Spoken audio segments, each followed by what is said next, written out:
Integral Yoga Multimedia, in cooperation with Integral Yoga Publications, presents the audiobook of The Yoga Sutras of Patanjali, with translation and commentary by Sri Swami Satchidananda, edited by Reverend Vidya Vaughn, read by Reverend Sam Rudra Swartz, and featuring the sutras chanted in Sanskrit by Dr. M.A. Jayashri. Dedication. The publication of this work is humbly offered to my beloved and revered Yoga Master, Sri Gurudev, Swami Shivanandaji Maharaj, and to all who seek understanding and mastery over their minds through the glorious science of yoga. Sri Swami Satchidananda's Preface. Beloved students, it gives me great joy to witness the publication of this book. For many years, these Yoga Sutras have been like a Bible to me. They have helped me in many situations on my own path of yoga and given me invaluable guidance at many points. I appreciate the clarity, simplicity, and thoroughness with which Patanjali Maharishi has presented the entire yoga. He has beautifully presented it as a rigorous and complete science with all its ramifications, from the most elementary to the highly advanced points. I feel it is a living scripture to illumine our spiritual path. The Yoga Sutras are very concentrated and terse. Study them slowly and carefully and meditate on them. You can even learn some of the most important and useful ones by heart. This is not just a book to be quickly read and then tossed away like a popular novel. Nor is it a scholarly work to fill your mind with a lot of philosophy and theories. It is a practical handbook. Every time you pick it up, you can absorb more for your growth. Let us slowly try to understand more. And what little we understand, let us try to practice. Practice is the most important factor in yoga.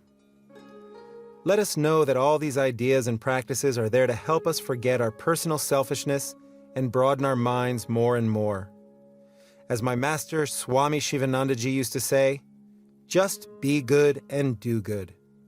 It's very simple. Be good and do good, and the entire wisdom will be yours. Every day let us check our progress and see that we grow a little better. Every day should elevate us a little, broaden our attitudes, reduce our selfishness, and make us better masters over our own body, senses, and mind. This is the kind of yoga that will really help us, and let that highest goal towards which Patanjali's sutras point be our goal, that one day we should all attain the highest samadhi, the totally liberated state. This liberation is not for the remote future or for when we die. It is to be lived in the very midst of the world. May all the holy sages and the founder of yoga, Patanjali Maharishi, and all the saints bless us to achieve this goal with pure minds and deep meditation. May the sacred science of yoga inspire us to become such masters, to find peace and joy within ourselves, and to share the same with all humanity. Om Shanti, Shanti, Shanti. May God bless you. Ever yours in yoga, Swami Satchidananda. Written at Yogaville, March 1978. Introduction by Reverend Vidya Vaughn. When the word yoga is mentioned, most people immediately think of some physical practices for stretching and stress reduction. This is one aspect of the yogic science, but actually only a very small part and relatively recent in development. The physical yoga, or hatha yoga, was primarily designed to facilitate the real practice of yoga, namely, the understanding and complete mastery over the mind. So the actual meaning of yoga is the science of the mind. We all want to know more about our minds, how they work, and how we can work with them. This field is closer to us than anything else in life. It may be interesting and useful to know how to fix a car or cook a meal, or how atoms are split. But something that holds a more immediate and vital interest for thoughtful people is their own mind. What is the mind? Does it determine our behavior and experience, or do we create and sustain its activity? What is consciousness? Can we turn within ourselves to study and understand, perhaps even control the mind? This is the subject matter of the ancient science of Raja Yoga. Traditionally, the word yoga by itself refers to Raja Yoga, the mental science. With the current burgeoning of interest in expanding consciousness and in mental science in general, it is natural that we turn to Raja Yoga. There are, of course, many Western approaches to the study and control of mind, each advancing various different concepts and techniques. But compared to these, the ancient yogic science is a great grandsire. For thousands of years, the yogis have probed the mysteries of the mind and consciousness, and we may well discover that some of their findings are applicable to our own search as well. The primary text of Raja Yoga is called the Yoga Sutras of Patanjali, sometimes also called Patanjala Yoga Sutras or Yoga Darshana. Sutra literally means thread, each sutra being the barest thread of meaning upon which a teacher might expand by adding his or her own beads of experience for the sake of the students. There are almost 200 sutras, traditionally divided into 4 sections. The first is the portion on contemplation, Samadhi Pada, which gives the theory of yoga and a description of the most advanced stages of the practice of samadhi, or contemplation. This probably was given first as an inspiration to the student to begin the practices. The second is the portion on practice, Sadhana Pada. There is philosophy in this section also, but of a more. And the first 5 basic steps out of the traditional 8 limbs of Raja Yoga are expounded, along with their benefits, obstacles to their accomplishment, and ways to overcome the obstacles. The third section is called the portion on accomplishments, Vibhuti Pada, and discusses the final 3 inner steps of Raja Yoga, plus all the powers and accomplishments which could come to the faithful practitioner. The final section is called the portion on absoluteness, Kaivalya Pada, and discusses yoga from a more cosmic philosophical viewpoint. It is not known exactly when Sri Patanjali lived, or even if he was a single person rather than several persons using the same title. Estimates of the date of the sutras range from 5000 BC to 300 AD. In any case, he did not in any sense invent Raja Yoga, but rather systematized it and compiled the already existing ideas and practices. Since that time, he has been considered the father of yoga, and his sutras are the basis for all of the various types of meditation and yoga which flourish today in their myriad forms. Sri Swami Satchidananda, also called Sri Gurudev, is one of the most widely known and well-rounded contemporary exponents of yoga. He terms his entire approach to yoga integral yoga, or the yoga of synthesis, as it takes into consideration all the aspects of an individual: physical, emotional, mental, intellectual, and social. But he often states that integral yoga is not in any way different from Raja Yoga. Raja Yoga itself is an integral approach. It does not simply advocate meditation, but takes into consideration the entire life of a person. Its philosophy is scientific. It welcomes and, in fact, demands experimental verification by the student. Its ultimate aim is to bring about a thorough metamorphosis of the individual who practices it sincerely. Its goal is nothing less than the total transformation of a seemingly limited physical, mental, and emotional person into a fully illumined, thoroughly harmonized, and perfected being. From an individual with likes and dislikes, pains and pleasures, successes and failures, to a sage of permanent peace, joy, and selfless dedication to the entire creation. We see the fruition of this science in Sri Swami Satchidananda. He was born and brought up in a small village in South India. He later studied agriculture, science and technology, and worked in various technical and commercial fields. Not satisfied with any of these things, he made the pursuit of yoga his full-time occupation, practicing first with the help of books and later at the feet of many of India's great sages and saints, such as Sri Swami Chidbhavananda of the Ramakrishna order, Sri Ramana Maharshi, and Sri Aurobindo. In 1949, he came to the ashram of Sri Swami Shivananda in Rishikesh. In Master Shivanandaji, he found his guru, or spiritual teacher. He took monastic initiation from Master Shivananda and lived, worked, and taught at Shivananda Ashram for several years until he was asked by Master Shivanandaji to bring the teachings of yoga to Sri Lanka. From there, Sri Gurudev was invited to other countries in the Far East, and then in 1966 to the West. Since then, he has been recognized and appreciated as a universal teacher, guiding thousands of individuals and serving on the advisory boards of many yoga, peace, and interfaith organizations. Considered a pioneer in the interfaith movement, Sri Gurudev took every opportunity to bring together people of various traditions to see the oneness in all spiritual endeavors. He never called himself an exclusive member of any one faith, group, or country, but rather dedicated himself to the principle that truth is one, paths are many. From that inclusive vision, he went wherever he was asked to, bringing together people of all backgrounds and beliefs. He felt that yoga should stand for and exemplify the message of respect for all the different paths, and that all sincere seekers should realize their common spirit and the universality of their goal.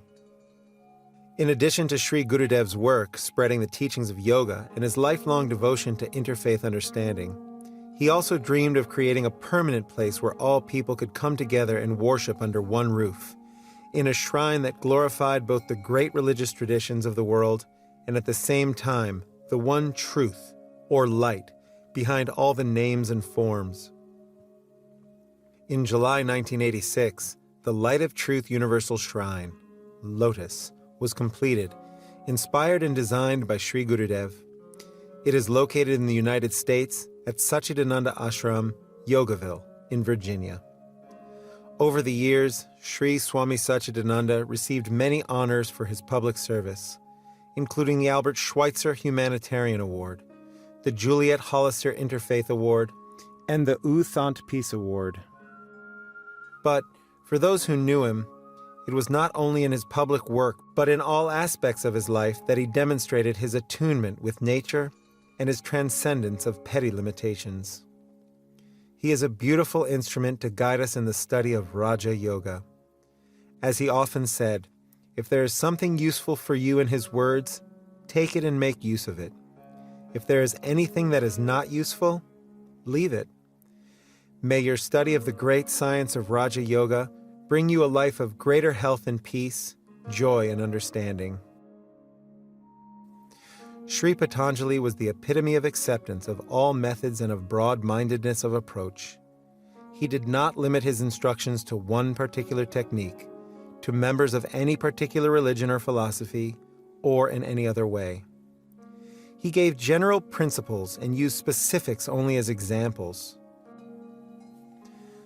For instance, in delineating objects for meditation, rather than saying, Jesus is the only way, or Krishna is the highest Godhead, meditate on Krishna, or only meditation on a sound vibration or mantra will bring the yogic results. He simply gave various possibilities to choose from and then concluded, or by meditating on anything one chooses which is elevating. It is probably this broad-mindedness that endeared Sri Patanjali's Yoga Sutras to Sri Swami Satchidananda. His ideals and methods are, like Patanjali's, universal, interfaith, and all-encompassing. He denies no one, converts no one, yet recommends techniques of understanding that can expand anyone's present experience of his or her philosophy, religion, and most importantly, daily life. Although ancient, Sri Patanjali and Raja Yoga are eminently contemporary. Experimental and scientific, they invite independent questioning and sincere study, analysis, and application. This book is unique among books on the Yoga Sutras in that it is based on Sri Swami Satchidananda's informal exposition of the sutras at lectures and yoga retreats. It was not written for publication or for any scholarly or intellectual purpose, but it is the recorded conversation of a yoga master to his students in true sutra exposition tradition. It is a dynamic teaching based on the needs of the modern student, expounded by one who lives those teachings. Even the translations are new, coming from the direct experience of Sri Gurudev. It is our hope in bringing out this book to enable seekers after truth, and yoga practitioners in particular, to have the great inspiration and practical guidance of Patanjali through the illuminating vision of the modern master, Sri Swami Satchidananda. Sri Gurudev recommended that readers make note of those sutras that seem particularly meaningful to their individual lives and memorize them. The words will often come back to mind throughout one's daily activities and serve as an aid in maintaining peace of mind under all circumstances. Each time you pick up the book, you might find another 1 or 2 sutras that you would like to add to your memory bank. May the grace of all the realized yogis of every tradition be upon us, that we may succeed in realizing the peace and joy which is the divine truth within us. Om Shanti Shanti Shanti. Om Peace Peace Peace. Reverend Vidya Vaughn, Satchidananda Ashram, Yogaville. The Yoga Sutras of Patanjali, Book 1, Samadhi Pada, portion on contemplation. This begins our study of Raja Yoga, or Ashtanga, 8-limbed yoga, as it is sometimes called. The Yoga Sutras, as expounded by the sage Patanjali Maharishi, comprise the first and foremost scripture of yoga. It was Patanjali who carefully coordinated yogic thought and explained it to his students. As he expounded these thoughts, his students jotted them down in a sort of shorthand using just a few words which came to be called the sutras. The literal meaning of the word sutra is thread, and these sutras are just combinations of words threaded together, usually not even well-formed sentences with subjects, predicates, and so on. Within the space of these 200 short sutras, the entire science of yoga is clearly delineated. Its aim, the necessary practices, the obstacles you may meet along the path, their removal, and precise descriptions of the results that will be obtained from such practices. Sutra 1.1. Atha yoganushasanam. Now the exposition of yoga is being made. Sri Gurudev's commentary. Anushasanam means exposition or instruction, because it is not mere philosophy that Patanjali is about to expound, but rather direct instruction on how to practice yoga. Mere philosophy will not satisfy us. We cannot reach the goal by mere words alone. Without practice, nothing can be achieved.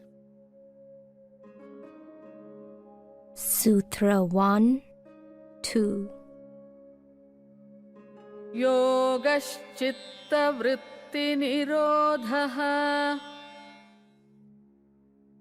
The restraint of the modifications of the mind stuff is yoga. Commentary.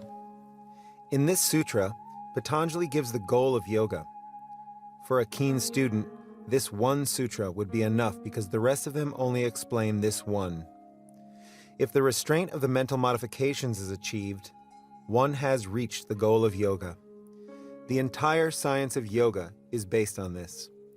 Patanjali has given the definition of yoga and at the same time the practice. If you can control the rising of the mind into ripples, you will experience yoga. Now we will discuss the meaning of each word of the sutra. Normally the word yoga is translated as union, but for a union there should be two things to unite. In this case, what is to unite with what? So here we take yoga to mean the yogic experience. The extraordinary experience gained by controlling the modifications of the mind is itself called yoga. Chitta is the sum total of the mind. To have a full picture of what Patanjali means by mind, you should know that within the chitta are different levels. The basic mind is called ahamkara, or the ego, the I feeling. This gives rise to the intellect or discriminative faculty which is called buddhi. Another stage is called manas. the desiring part of the mind which gets attracted to outside things through the senses. For example, say you are quietly sitting enjoying the solitude when a nice smell comes from the kitchen. The moment the manas records, "I'm getting a fine smell from somewhere," the buddhi discriminates. "What is that smell? I think it's cheese. How nice. What kind? Swiss? Yes, it's Swiss cheese."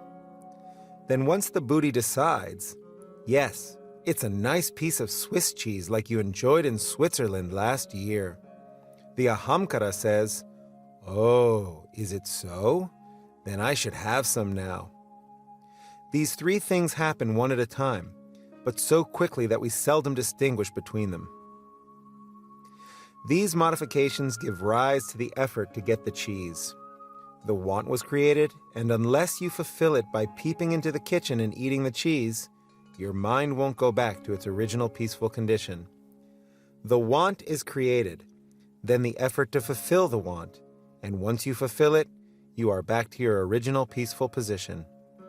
So normally you are in the peaceful state. That is the natural condition of the mind. But these chitta vrittis, or the modifications of the mind stuff, disturb that peace. All the differences in the outside world are the outcome of your mental modifications. For example, imagine you have not seen your father since your birth, and he returns when you are 10 years old. He knocks at your door. Opening it, you see a strange face. You run to your mama saying, "Mama, there's a stranger at the door." Your mama comes and sees her long-lost husband. With all joy, she receives him and introduces him as your father. You say, "Oh, my daddy." A few minutes before, he was a stranger. Now he has become your daddy. Did he change into your daddy? No, he is the same person. You created the idea of stranger, then changed it to daddy. That's all. The entire outside world is based on your thoughts and mental attitude. The entire world is your own projection. Your values may change within a fraction of a second. Today you may not even want to see the one who was your sweet honey yesterday. If we remember that, we won't put so much stress on outward things. That is why yoga does not bother much about changing the outside world. There is a Sanskrit saying, "Mana eva manushyanam karanam bandha mokshayaho." As the mind, so the person. Bondage or liberation are in your own mind. If you feel bound, you are bound. If you feel liberated, you are liberated. Things outside neither bind nor liberate you. Only your attitude toward them does that. That is why whenever I speak to prison inmates, I say, "You all feel you are imprisoned and anxiously wait to get outside these walls. But look at the guards. Are they not like you? They are also within the same walls. Even though they are let out at night, every morning you see them back here. They love to come. You would love to get out. The enclosure is the same. To them, it is not a prison. To you, it is. Why? Is there any change in the walls? No. You feel it is a prison. They feel that it is a place to work and earn. It is the mental attitude. If, instead of imprisonment, you think of this as a place for your reformation where an opportunity has been given you to change your attitude in life, to reform and purify yourself, you will love to be here until you feel purified. Even if they say, "Your time is over, you can go," you may say, "I'm still not purified. I want to be here for some more time." In fact, many such prisoners continued to lead a yogic life even after they left prison, and they were even thankful for their prison life. That means they took it in the right way. So, if you can have control over the thought forms and change them as you want, you are not bound by the outside world. There's nothing wrong with the world. You can make it a heaven or a hell according to your approach. That is why the entire yoga is based on chitta vritti nirodha. If you control your mind, you have controlled everything. Then there is nothing in this world to bind you. Sutra 1. tree. तदा द्रष्टुः स्वरूपेव स्थानम्. Then the seer or self abides in its own nature. Commentary. You are that true seer. You are not the body nor the mind. You are the knower or seer. You always see your mind and body acting in front of you. You know that the mind creates thoughts. It distinguishes and desires. The seer knows that, but is not involved in it. But to understand that eternal peaceful you, the mind must be quiet. Otherwise, it seems to distort the truth. If I explain this through an analogy, it will probably be easier to understand. You are the seer who wants to see itself. How? Even in the case of your physical face, if I ask you if you have ever seen it, you have to say no, because it is the face that sees. The face itself is the seer or the subject. What it sees in the mirror is its image, the scene or the object. If the mirror is corrugated, curved, concave, or convex, will you be able to see your true face? No, it will appear to be awful, too big or too high or full of waves. Will you be worried seeing this? No. You will immediately know something is wrong with the mirror. You are seeing a distorted reflection. Only if the mirror is perfectly smooth and clean will it give you the true reflection. Only then can you see your face as it is. In the same way, the seer, or true you, reflects in the mind, which is your mirror. Normally, you can't see the true self because your mind is colored. If the mind is dirty, you say, I am dirty. If it's all polished and shining, I am beautiful. That means you think you are your reflection in the mind.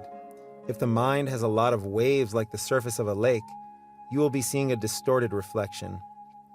If the water of the mental lake is muddy or colored, you see yourself as muddy or colored.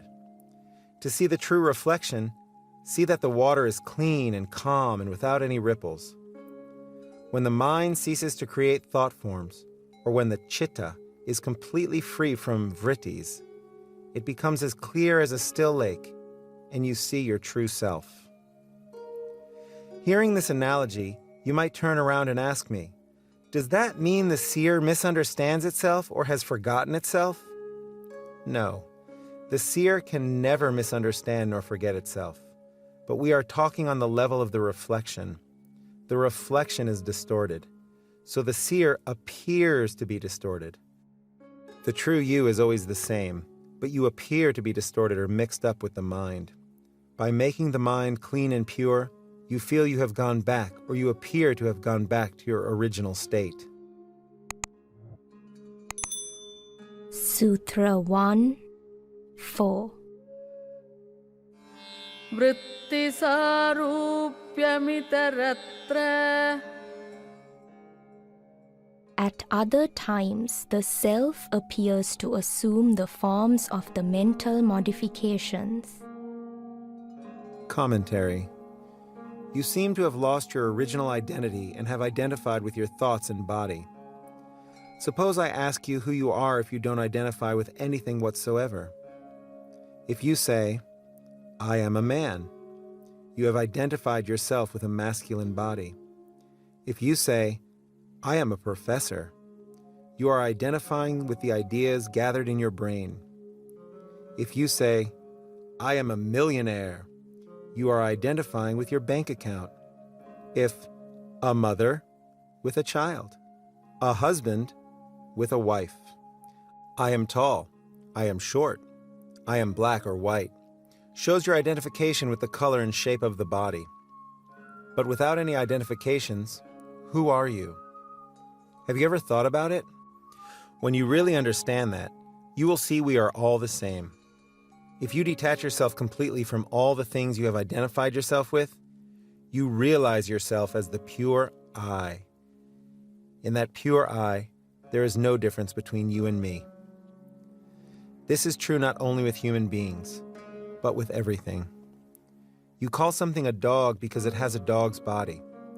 The spirit in a dog and a human is the same.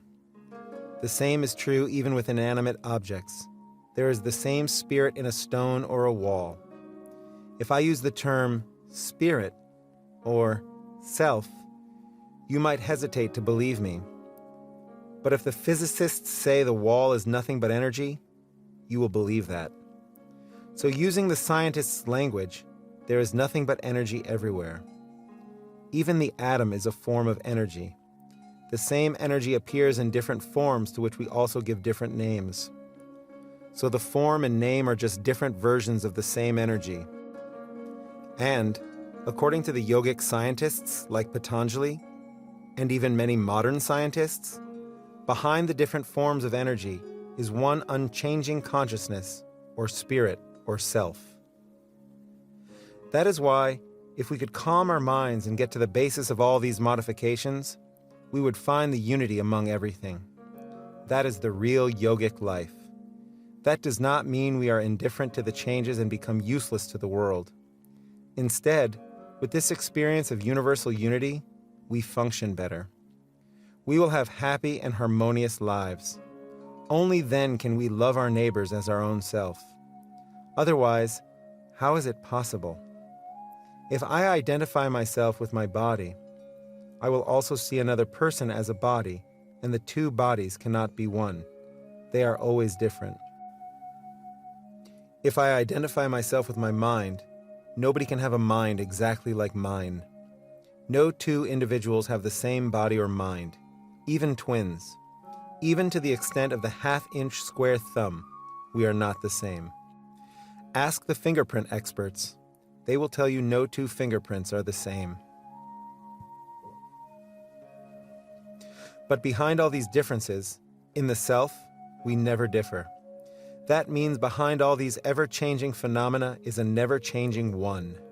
That one appears to change due to our mental modifications. So by changing your mind, you change everything. If only we could understand this point, we would see that there is nothing wrong outside. It is all in the mind. By correcting our vision, we correct things outside. If we can cure our jaundiced eye, nothing will look yellow. But without correcting the jaundice, however much we scrub the outside things, we are not going to make them white, or blue, or green. They will always be yellow. That's why yoga is based on self-reformation, self-control, and self-adjustment. When this reformation is accomplished, we will see a new world, a harmonious and happy world. That's why we should always keep ourselves free from these wrong identifications. Sutra 1, 5. वृत्तयः पञ्चतयः क्लिष्टाः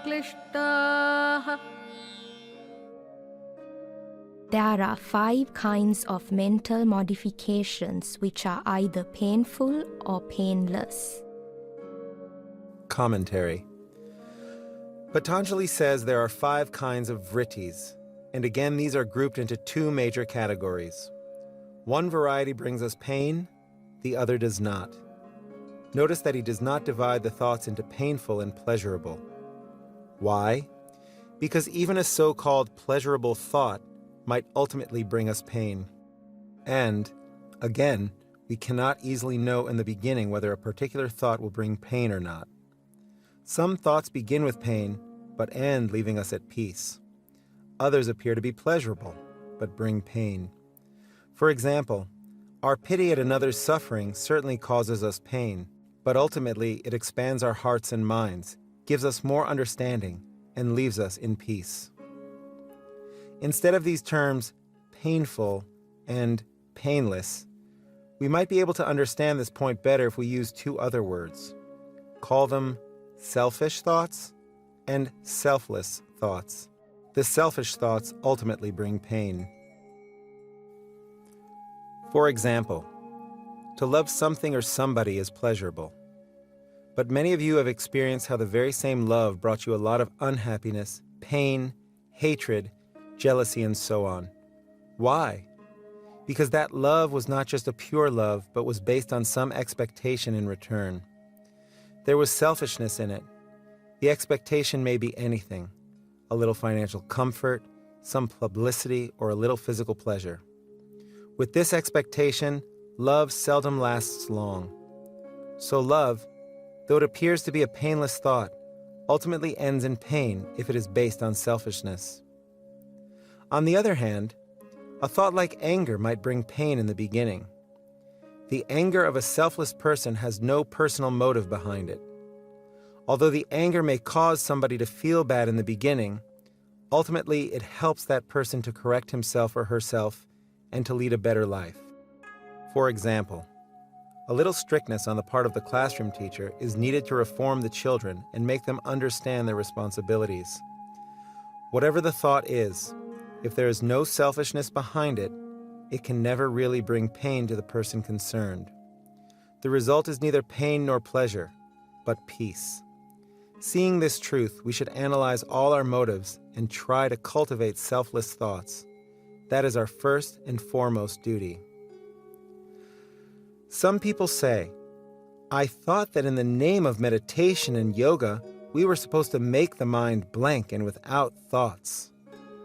But you can't make the mind thoughtless immediately. Many people try, but it is impossible.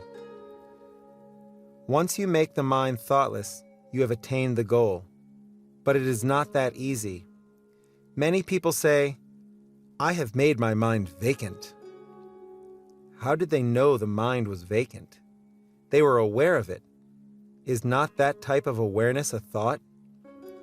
You have removed all the other thoughts and retained this one thought of having made the mind vacant. That is not the real thoughtlessness. That is why we use the trick of developing certain positive thoughts while removing negative ones.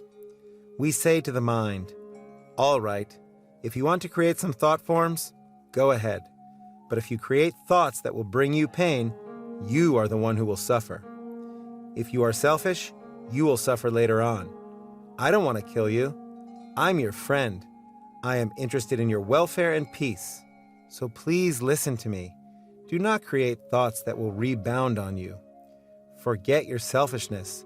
Make others happy, and you will be the happiest person." By seeing others happy, you can't be unhappy. But by making everybody unhappy, you can never be happy yourself. So at least for your happiness, bring happiness to others. If you really want to be selfish in the idea of retaining your peace. There is no harm in that selfishness, because by that you are not going to harm anybody. Instead, you will be bringing the same peace to others also.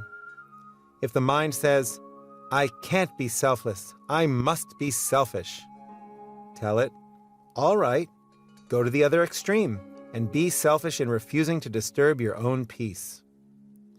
In our daily lives, we always work with these two categories of thoughts. Now we know that selfish thoughts will bring misery, and selfless ones leave us in peace. How are we to know whether our thoughts are selfless or not? We have to watch carefully the moment a thought form arises in the mind. We become analysts. This itself is yoga practice, watching our own thoughts and analyzing them. Sutra 1, 6. Pramana viparyaya vikalpa nidra smritayah. They are right knowledge, misconception, verbal delusion, sleep, and memory. Commentary. Here Patanjali names the 5 types of vrittis and explains them one after the other. Sutra 1, 7. Pratyakshanumanagama pramanani. The sources of right knowledge are direct perception, inference, and scriptural testimony. Commentary. One example of what Patanjali calls valid knowledge is what you understand by seeing something yourself. Direct perception. If you see something face to face, you don't have any doubt. That is one way to get valid knowledge. Another is by inference. Seeing smoke, you infer there is fire, because without fire there can't be smoke. When you see a cow giving milk, you infer that cows give milk. You have not seen them all, but you assume. And there is one more way. You may not have seen anything personally, and may not have anything from which to infer, but a reliable authority or person who has really understood something tells you. Here we normally mean the Holy Scriptures, which we believe because they are the words of the sages, saints, and prophets. They have seen the truth and have expounded it, so we believe them.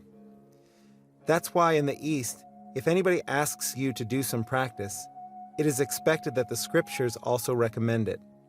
You should not do something just because I say so. Everybody who has gone the same road should approve it, and the ancient Scriptures should also approve it because the truth is the same.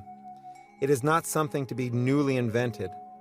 All our present-day inventions can easily go wrong. What is the best thing today will be the worst thing tomorrow. They are still not finalized. The words of the prophets given through the Holy Scriptures are finalized. They can't just be modified. But even in this, we have to understand the difference between the basic truth and the presentation. Truth can be presented only through some form or vehicle. We should always remember that the truth of the self is the same, but when presented to you through words and forms and modes, it may appear in different ways to suit the individual or the trend of the age. That means rituals can be modified, language can be modified, but the truth can never be changed because truth is always the same. The rites are just the skeletal structures that uphold the outside building, but the foundation of all the rites should be the same. That is why, whatever be the scripture, whether it from the east, west, south, or north, the basic truth should be in agreement. It's something like remaining the same while changing your clothing to suit the occasion. When you go skiing, you don't wear your business suit. When you go to the office, you don't come with ski boots on. Both these outfits are useless at a fancy wedding, and all three are ruled out if you go to the beach. But the person wearing the clothes remains the same.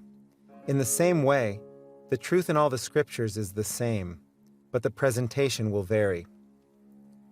If a teacher says, concentrate and meditate, or analyze your mind and develop virtuous qualities in your life, all the scriptures of the world should also say that. If I say, in the name of yoga, you can tell 10 lies every day, that is the modern yoga, believe me. You can always ask, where is the proof? I should be able to give a scriptural authority. If I cannot, there is something wrong with me. That's why you need not just believe and follow someone or something blindly. If you have any doubt, refer to any holy book. Has the Holy Scripture approved it? If you find it there also, then follow it. So, by all these three ways we get valid knowledge. Of course, whether it is valid or invalid, ultimately you have to set it aside to find your peace. But before we push out all thoughts, we try to analyze them and eliminate one set after another. We can't just throw everything into one garbage pail. When I tried to do that once, the ashramites asked me not to. They said, Gurudev, you have to put the vegetables in one, the papers in another, and the bottles in still another one. Why? The papers can be recycled, but the vegetables go into the compost pile for the garden. So even in throwing out garbage, you can't just throw it into one pail. You have to sort it so that later on it will be easier to dispose of. It is the same way with the mind.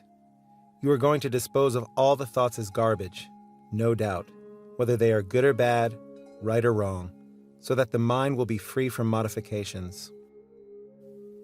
But before we come to that, it makes it easier to dispose of them if we sort them first. Why? Because we still have a little clinging. We can't just throw everything away so easily. For example, when your wardrobe is too full, you may say, I'll give these dresses to somebody. But by the time you take it to the door, your mind will say, I think I should keep just this one. See? First it's, I'll throw out everything. I don't want these things. Then, when your friend comes to take them, you say, wait, just leave this one for me. I can use it for another year. Let it be. So we have to make use of this attitude. Your mental wardrobe is also full. You want to throw something out, but you don't feel like just dumping out everything. So you analyze. This is painful. It's not necessary. But these things seem to be nice. Let them be. For the satisfaction of the mind, we are trying to analyze how many kinds of thoughts there are. Oh, you are not going to empty me completely. At least you are giving something back to me. The mind has to be tricked like that. I still remember when I was a young boy. My mother used to feed me, and I would make a fuss. No, I don't want it all. Oh, is this too much, son? All right, I won't give you all of it.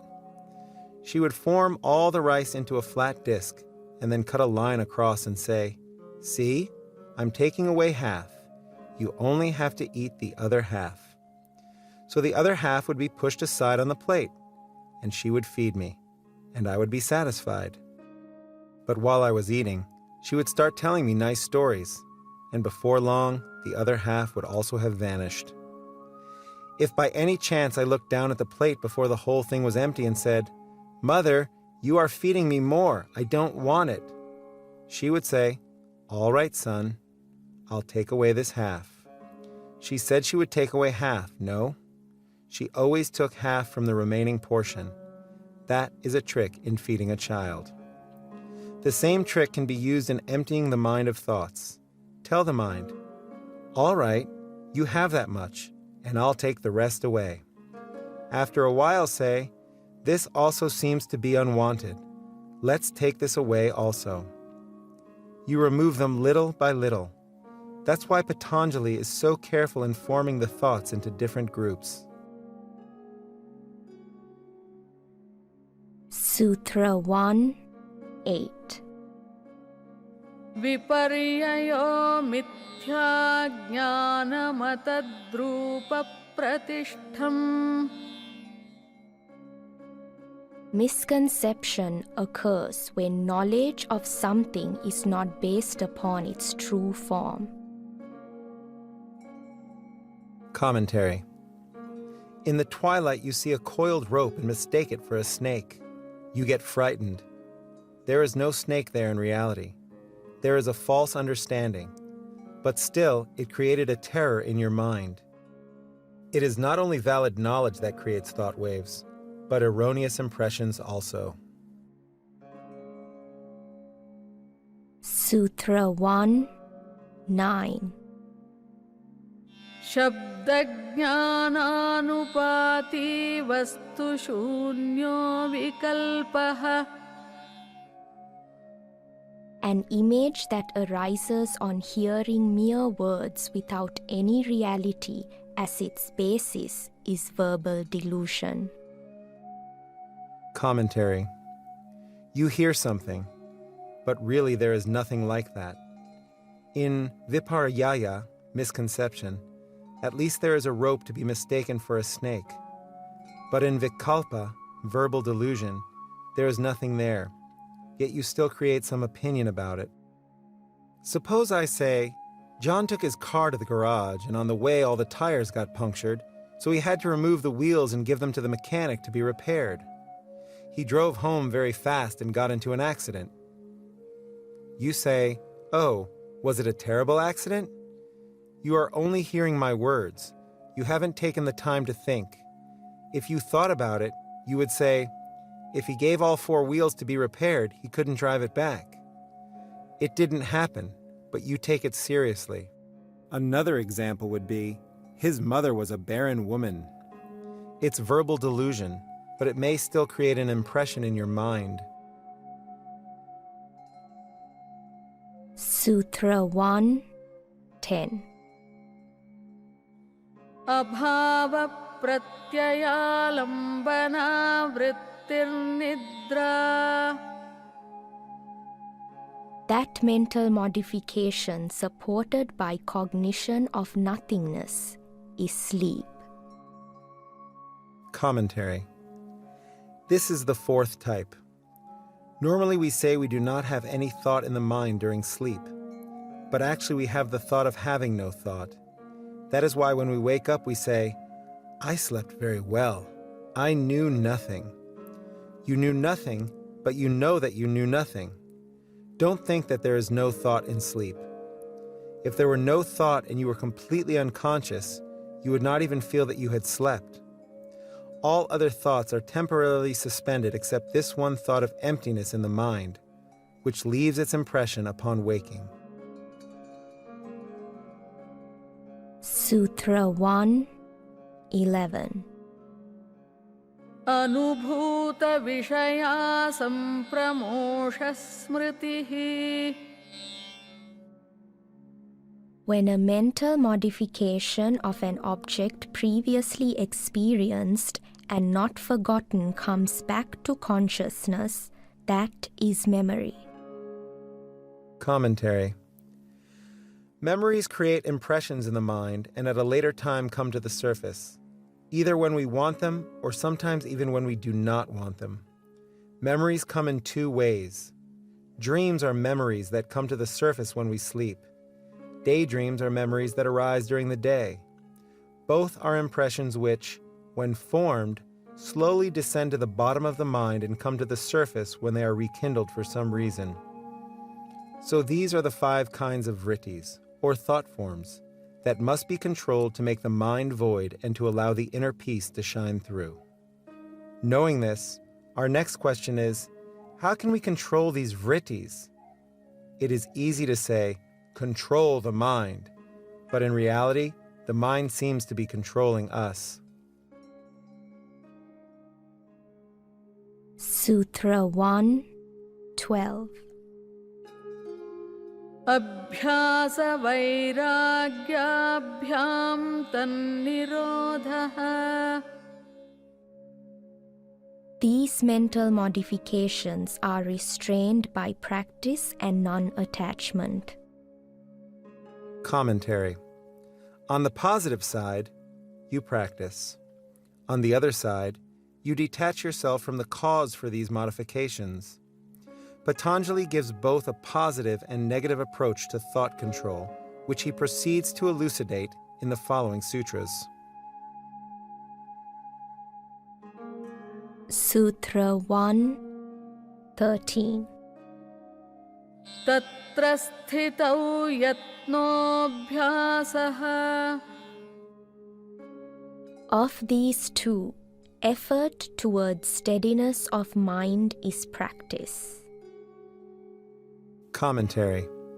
Here Patanjali means continuous practice, not just for 1 or 2 days.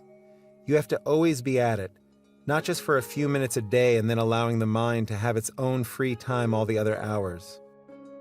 It means you become eternally watchful, scrutinizing every thought, every word, and every action. How? Patanjali gives 3 qualifications. Sutra 1:14. Satu dirghakala nairantarya satkara sevito dridha bhumihi. Practice becomes firmly grounded when well attended to for a long time, without break and in all earnestness. Commentary. The first qualification for the practice is that it should be done for a long time. Unfortunately, we just want the result immediately. If I ask you to repeat a mantra and tell you that you will become more peaceful and realize beautiful things within, you will go back home, repeat it for 3 days, and then call me. I've repeated it for 3 days, but nothing happened. Maybe this is not a suitable mantra for me. Can you give me a different one? See? So Patanjali says, for a long time. He doesn't say, how long? And then it should be without break. I often hear, oh, I've been practicing yoga for the past 10 years, but I'm still the same. How often? Oh, off and on. So it must be continuous practice also. And the last qualification is in all earnestness. That means with full attention, with the entire application of your mind, and with full faith in your achievement. Even when you want something or somebody on the worldly level, you will be after it day and night. You don't sleep, you don't even eat, you are always at it. If this quality is necessary to achieve even worldly success, how much more so for success in yoga? So let us not be like little children who sow a seed today and dig it up tomorrow to see how much the root went down. We need all these three qualities: patience, devotion, and faith. This reminds me of a small story given in the Hindu scriptures. In the Deva Loka, or the heavenly plane where the divine beings live, there is a great Maharishi, sage, called Narada. Just as there are great yogis here, so there are also among the gods. So Narada travels all over and sometimes comes to earth to see how we are doing. One day, he was passing through a forest and saw a yoga student who had been meditating for so long that the ants had built an anthill around his body. The yogi looked at Narada and said, "Narada, sir, where are you going?" "To heaven, to Lord Shiva's place." "Oh, could you please do something for me there?" "Sure. What can I do?" "Could you find out from the Lord for how many more births I must meditate? I have been sitting here for quite a long time, so please find out." "Sure." Then Narada walked a few miles farther and saw another man, but this one was jumping and dancing and singing with all joy, "Hare Rama, Rama Rama, Hare Hare, Hare Krishna, Krishna Krishna, Hare Hare." When he saw Narada, he said, "Hi, Narada, where are you going?" "To heaven." "Oh, that's great. Could you please find out for how long I have to be here like this? When will I get final liberation?" "Sure I will." So after many years, Narada happened by the same route again and saw the first man. The yogi recognized Narada.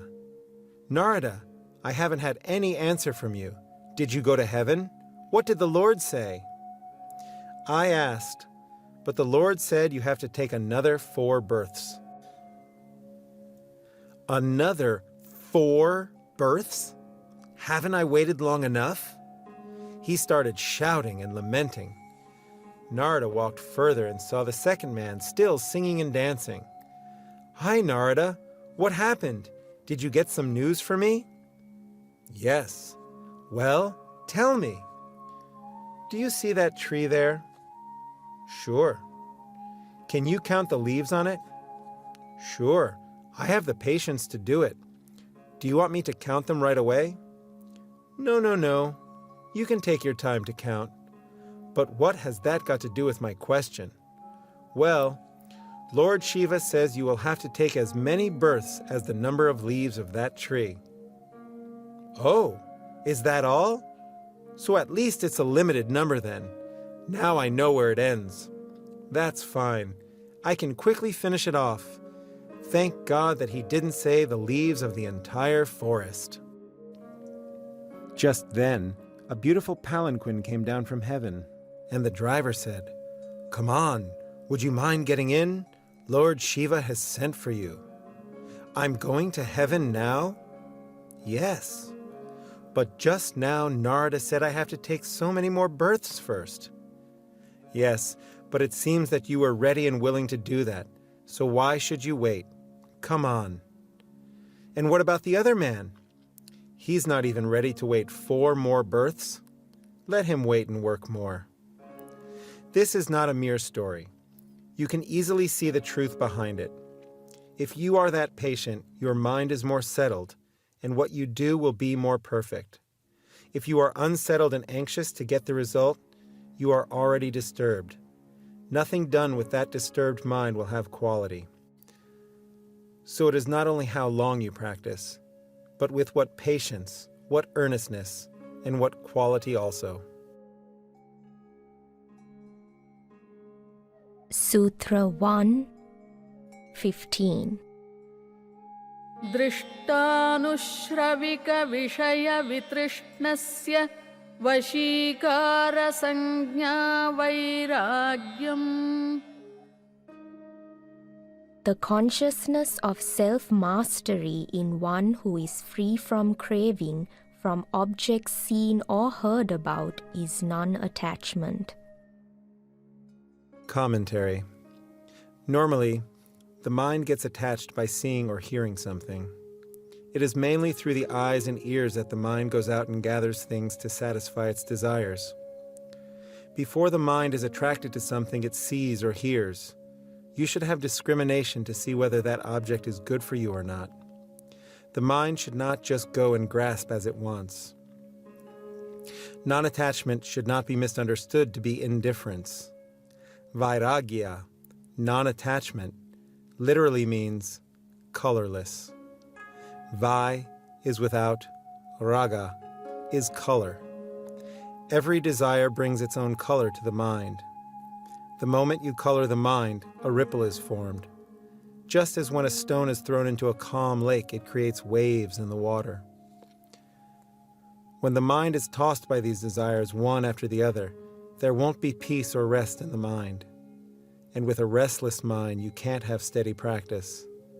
When you want to do something constantly, your mind should not be distracted by other desires. That's why this sort of dispassion or non-attachment must always go with the practice. Any practice without this non-attachment can never be fulfilled. That's why many times people say, "Oh, I have been practicing meditation for so many years. I pray daily, morning and evening." Yes, they do that. We have to accept it because we see them sitting in meditation every day or going to the church or temple. Sometimes they sit in front of the altar for hours and hours. There are people who read the whole Bible every day. There are people who repeat the Bhagavad Gita every day. They won't even eat until they do that. The moment they get up, they go in front of the altar and repeat the entire Gita before even drinking a glass of water. But still, they remain in the same state. The reason is that their minds are still dissipated because of the different desires. How many people stand in front of the altar and think of their business or allow their eyes to wander about to see how many of their friends are there? Temples and churches have become social centers. They have lost their original purpose because the minds of the people are more attracted to worldly things than to prayer. The lips may repeat the prayer mechanically like a phonograph record, but the mind wanders to other places. That's why you can't collect and compose the mind unless it is free from distracting desires. Meditation is possible only when the mind is free from attachment. In fact, you need not even practice meditation if your mind is completely free from all selfish desire. You will see that you are always at ease. You will never become restless and never disappointed. So we need the practice and the non-attachment. And of these two, the non-attachment is the more important. Immediately somebody will ask, if you are unattached, won't you lose all incentive and become dull? No. When we say unattached, it means without personal desires. If you really want to be greedy in serving others. Try to remove the suffering of other people. Once you are unattached in your personal life, you can serve others, and by doing that you will find more and more joy. That's why sometimes I say that the selfless person is the most selfish one. Why? Because a selfless person doesn't want to lose his or her peace and happiness. Even with God, do not have personal desire or attachment. Many people approach God and say, "God, give me this, give me that, help me win this campaign." Or, "If you help me pass this examination, I will light 10 candles. We try to do business with God. It only shows our own ignorance. Those very candles were given to us by God. So what is the idea of giving them back to God as if we have created something? Our desirous mind deludes us, and we become ignorant. The discrimination of a desirous person gets completely faded. His or her interest is to achieve things, that's all. So the desirous person doesn't bother to wait and think. The Vedantic scriptures say, even the desire for liberation is a bondage. Moksha bheksho bandha. Even if you desire liberation, you are binding yourself. Every desire binds you and brings restlessness. To get the liberation, you have to be completely desireless. Is it possible to be desireless? No. Actually, it is not possible. As long as the mind is there, its duty is to desire. It seems to be contradictory. But the secret is that any desire without any personal or selfish motive will never bind you. Why? Because the pure, selfless desire has no expectation whatsoever, so it knows no disappointment no matter what the result. But though it expects nothing, it has its own reward. When you make someone happy, you see his or her happy face and feel happy yourself. If you have really experienced the joy of just giving something for the sake of giving, you will wait greedily for opportunities to get that joy again and again. Many people think that by renouncing everything, by becoming selfless and desireless, there is no enjoyment. No, that is not so. Instead, you become the happiest man or woman. The more you serve, the more happiness you enjoy. Such a person knows the secret of life. There is a joy in losing everything, in giving everything. You cannot be eternally happy by possessing things. The more you possess, the more sad you become. Haven't we seen millionaires, people of high position, prime ministers, presidents? Are they happy? No. The higher the position, the greater the trouble. Only a saint, a renunciate, is always happy because there is nothing for a saint to lose. Because you don't have anything, you have yourself always. That is the secret. That's why we say, have vairagya, have dispassion, have non-attachment. By renouncing worldly things, you possess the most important sacred property, your peace. There is another aspect or benefit of non-attachment. It is mainly a person with a detached mind who can do a job perfectly. As an example, the other day I received a letter from a disciple who runs one of my centers. Another yoga teacher visited his IYI and asked him, "Don't your students ask for something more? In my classes, if I don't teach something new each class, they say, 'What is this? We paid you and got this yesterday. You are teaching us the same thing today. Why should we pay more? Unless you give us something new, we won't pay you more.' So, I carefully arrange my lessons in such a way that every day I can add something new, so that I can ask for more money.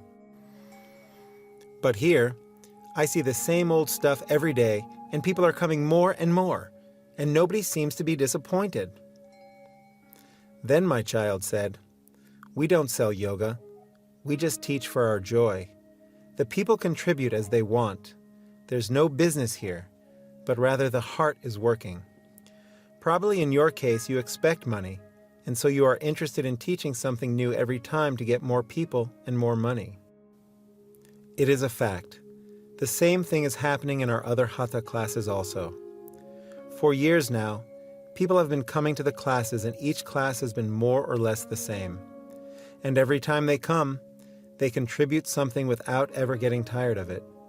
They could practice the same thing at home, but still they come to the classes because they don't feel the vibration of business there, but the vibration of yoga. That is what they don't want to miss. Even in my lectures, I don't quote many scriptures or try to give something new every time. Probably if I were to play back tapes of my past talks, it would be the same ideas again and again. People might say, "The Swami says nothing new. The same old Swami, the same old stuff. Why do they listen again and again?" I feel happy, and they all feel happy being there. So they make me happy and I make them happy. We just spend a little happy time together.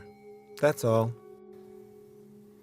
We just talk about something or do something in the name of yoga. Yes, that is the secret. There is a joy in being together. That's all. So that is the life of detachment. There is no expectation. We just come together. They don't feel that they are losing their money, and I don't feel that I am gaining their money. We are all as one family.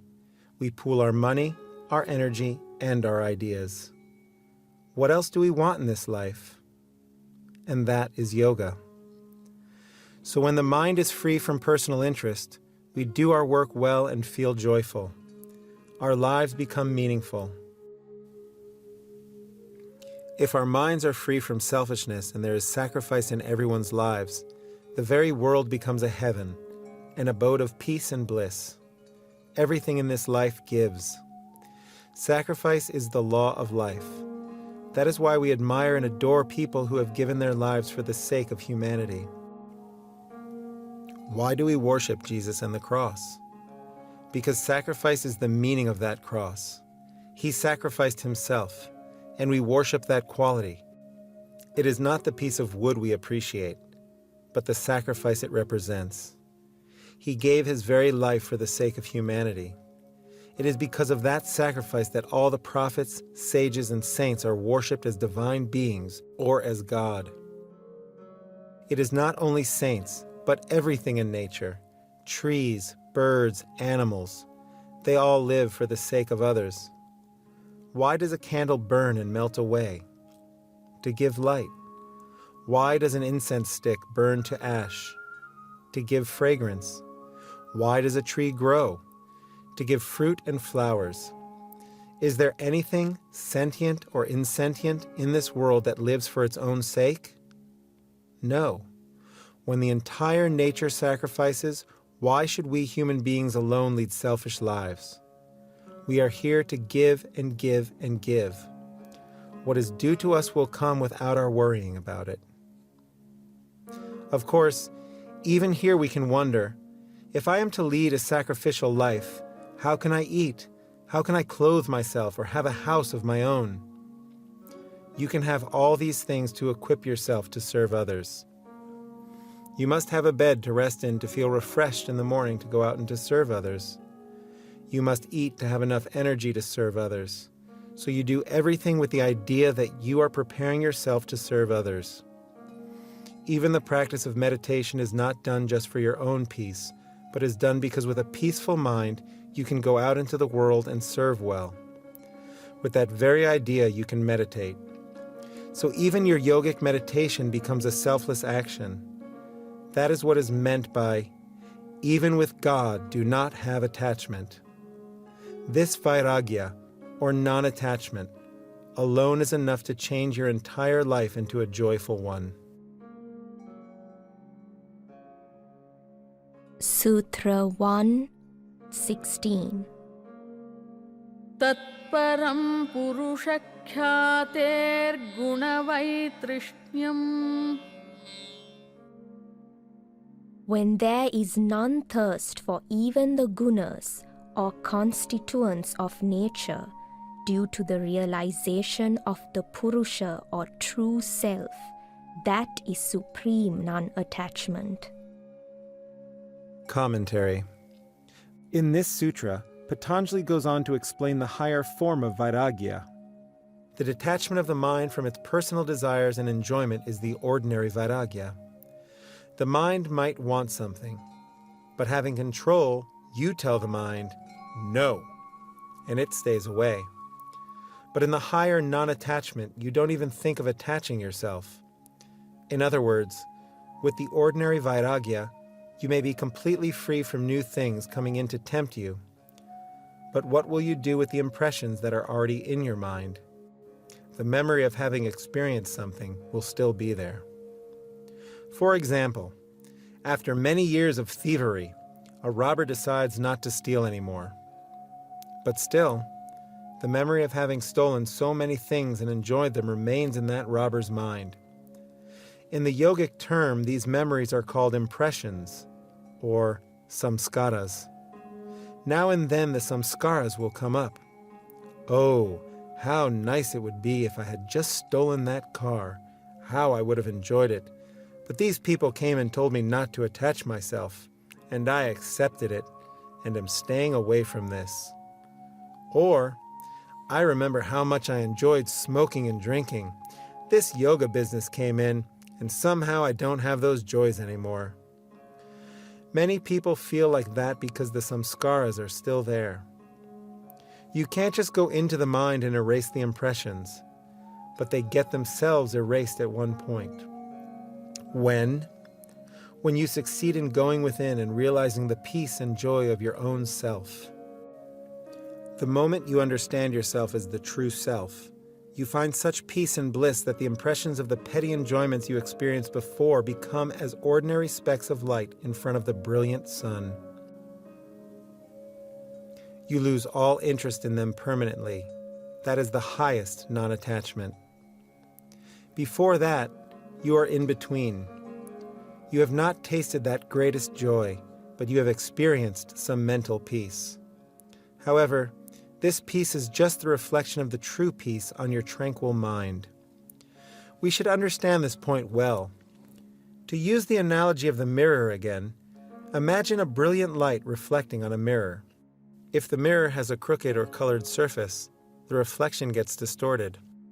The distorted or colored reflection is like the distorted happiness you enjoy from outside things.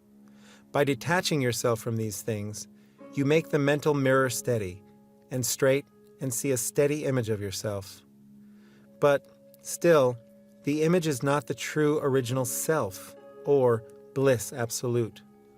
Once the mind becomes pure and steady, you experience a steady happiness. That is the result of the first detachment, or lower vairagya.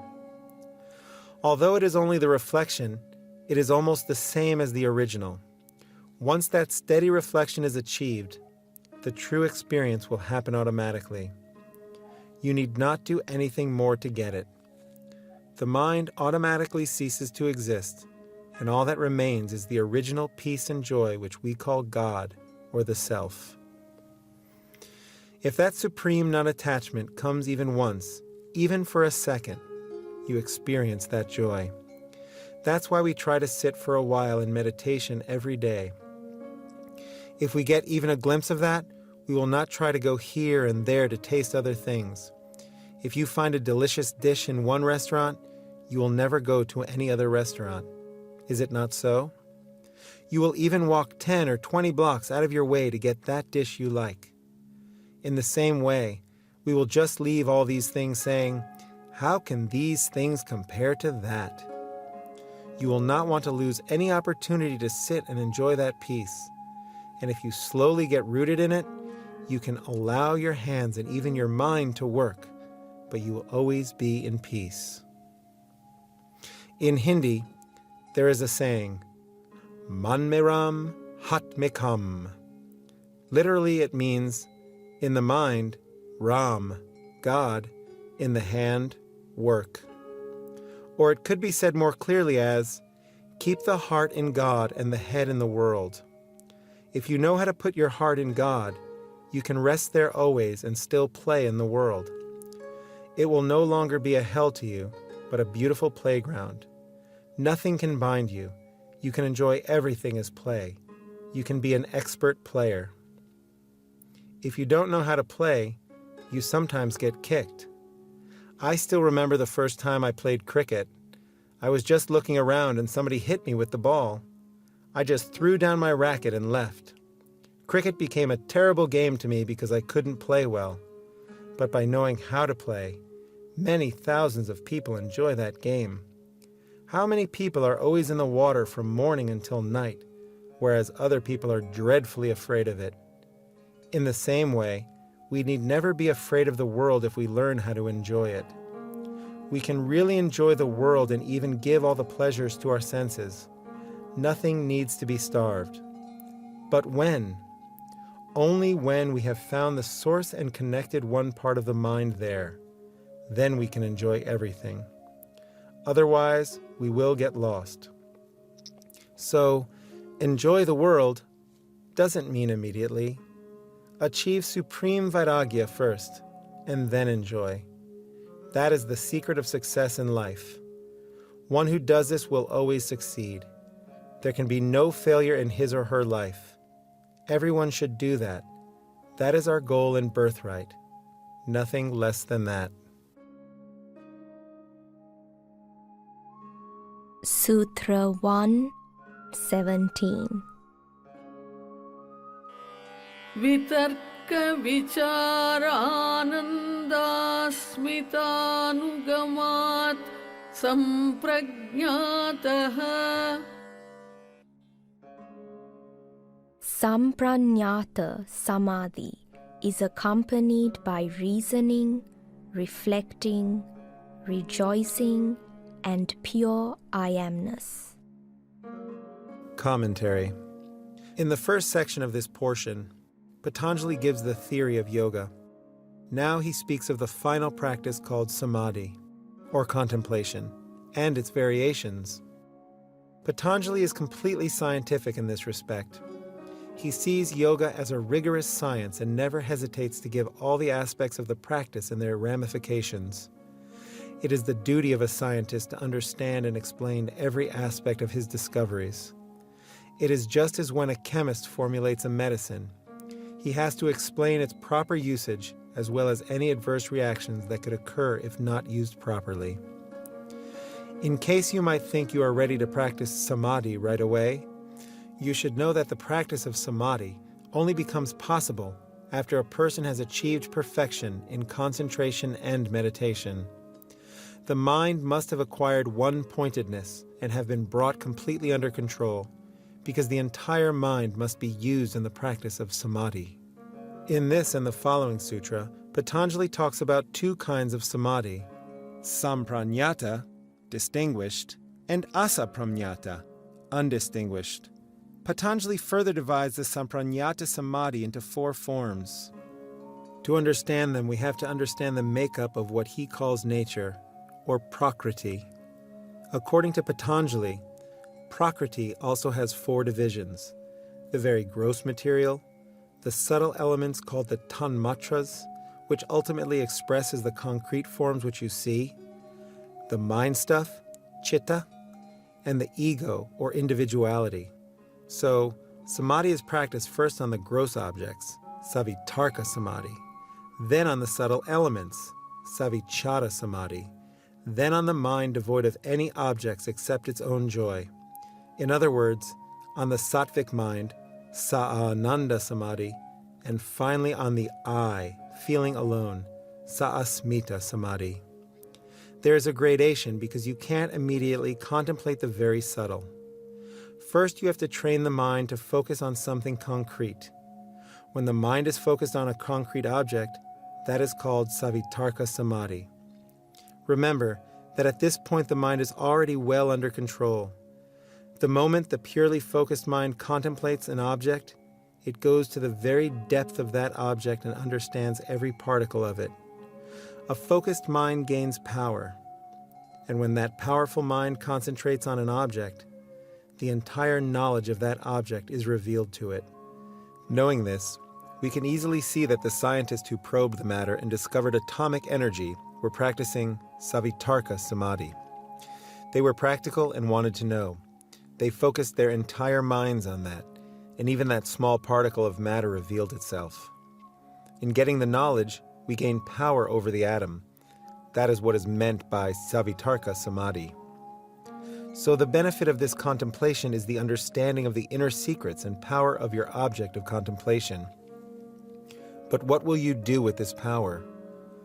The danger can easily be realized by seeing how atomic energy has been used for destructive bombs instead of soothing balms. There is a danger in getting all the extraordinary powers. If this samadhi is practiced without the proper moral background, the result will be dangerous.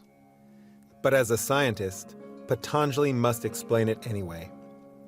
In the next form, you contemplate the tanmatras, or subtle elements. Here there is no concrete object to see. You contemplate something abstract, like white or red, or love or beauty. Because they are abstract, a normal person cannot understand what redness or love is without the help of a concrete object. But if you are able to contemplate and understand the concrete objects well, your mind gets the capacity to understand the abstract things even without concrete objects. Then you rise above time and space also. This samadhi is called savichara, or with reflection. Further on, we go into the still subtler one in which even the discrimination or reflection is not there. You don't use the intellect here, but you contemplate just the tranquil mind itself. In that, you get a joy which is called sa'ananda samadhi, or the blissful samadhi. There is only joy there and no reasoning or reflection. In the fourth samadhi, even that ananda is not there, but just awareness of individuality. You contemplate the I-ness. You are just there, and you are aware of nothing else. It's called sa'asmita samadhi, with egoism. It's impossible to visualize what that could be, but still, let us understand theoretically at least. In sa'asmita samadhi, the samskaras are still in the mind in their seed form. Even though you are only aware of the I, the samskaras are still buried in the mind. The sampranyata samadhi are a process of going inward, not evolution, but involution. Originally, the world, or prakriti, was unmanifested, or avyakta. When it begins to manifest, the ego comes in first, then the individuality, and then the mind.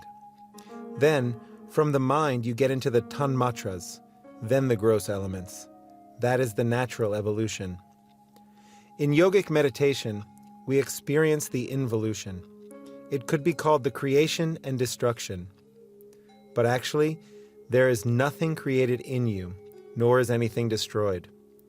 As the Bhagavad Gita explains, the unmanifest appears as manifest and then returns to the unmanifest. What we see outside is the manifested, the in-between. That is what we call the creation. That's why, according to yoga, we don't say that God created anything. Yoga says God is just the pure consciousness, and prakriti is also there. Its nature being to evolve and then dissolve. Prakriti, in the unmanifested condition, has both matter and force, which are inseparable, like fire and heat. Without fire there is no heat. Without heat there is no fire. When the nature is in an unmanifested condition, the force is dormant or static. For example, when a dynamo doesn't revolve, no electricity is produced. But the moment the motor starts rotating, it produces electricity. This force, or prana, has three constituents called the gunas: sattva, rajas, and tamas. Tranquility, activity, and inertia. When all three qualities are in equilibrium, they do not affect the matter. But once there is a little disturbance in the gunas, it creates motion in the matter, which gives rise to all kinds of forms. That is how the entire universe appears: the sky, the earth, the fire, the air, and all the elements are created. So the one that is unmanifested slowly evolves itself, and ultimately we see the concrete forms. Now we are in the concrete world with sattva, rajas, and tamas in full swing. We have to work from what we see now. From the known, we work back toward the unknown. We can't just ignore the known and directly tackle the unknown. It is easier to do something with concrete things which we can see, feel, touch, and taste. So that is why the mind is given a concrete object to contemplate first when it has been made tranquil by concentration. Once it understands that, then it goes a little deeper into the subtle elements, then the still subtler ones, until it reaches the original matter. Unless you understand the prakriti very well, you can't get out of it. You can't just ignore it or set it aside. That's why the four sampranyata samadhi are to be practiced first, one after the other. But there is a danger in sampranyata samadhi also. It is to be practiced, but we have to face the danger of it. That is why you have to prepare yourself with purity and selflessness. Otherwise, you will be in danger with your newfound powers. Take, for example, Jesus, who was able to heal sick and crippled people. He used his powers to bring good to others, but he never used the same force to save himself when he was to be crucified. If he really wanted to, he could have done it, but he didn't. That means that these mysterious forces should not be used for selfish purposes. Sutra 1:18. Virama pratyayabhyasa purva samskara sheshonyaha. By the firmly convinced practice of the complete cessation of the mental modifications, the impressions only remain. This is the other samadhi, asampranyata samadhi. Commentary. In Sampranyata Samadhi, the buried seeds can still come into the conscious mind when the proper opportunity is given and pull you into worldly experience. That is why all these 4 stages should be passed and you should get into Asampranyata Samadhi, where even the ego feeling is not there and the seeds of past impressions are rendered harmless. In that state, only the consciousness is there and nothing else. Once that is achieved, the individual is completely liberated and there is no more coming into the world and getting tossed. Although you appear to be in the world then, you are not involved. Having achieved this, the world is just a shadow from which you are completely free. That is what is meant by a liberated person. It is not that a liberated person just goes away from the world or dies. He or she is called a jivan mukta, one who lives but at the same time is liberated. So you first understand the nature completely, then bring it under your control, and then push it aside and get liberated.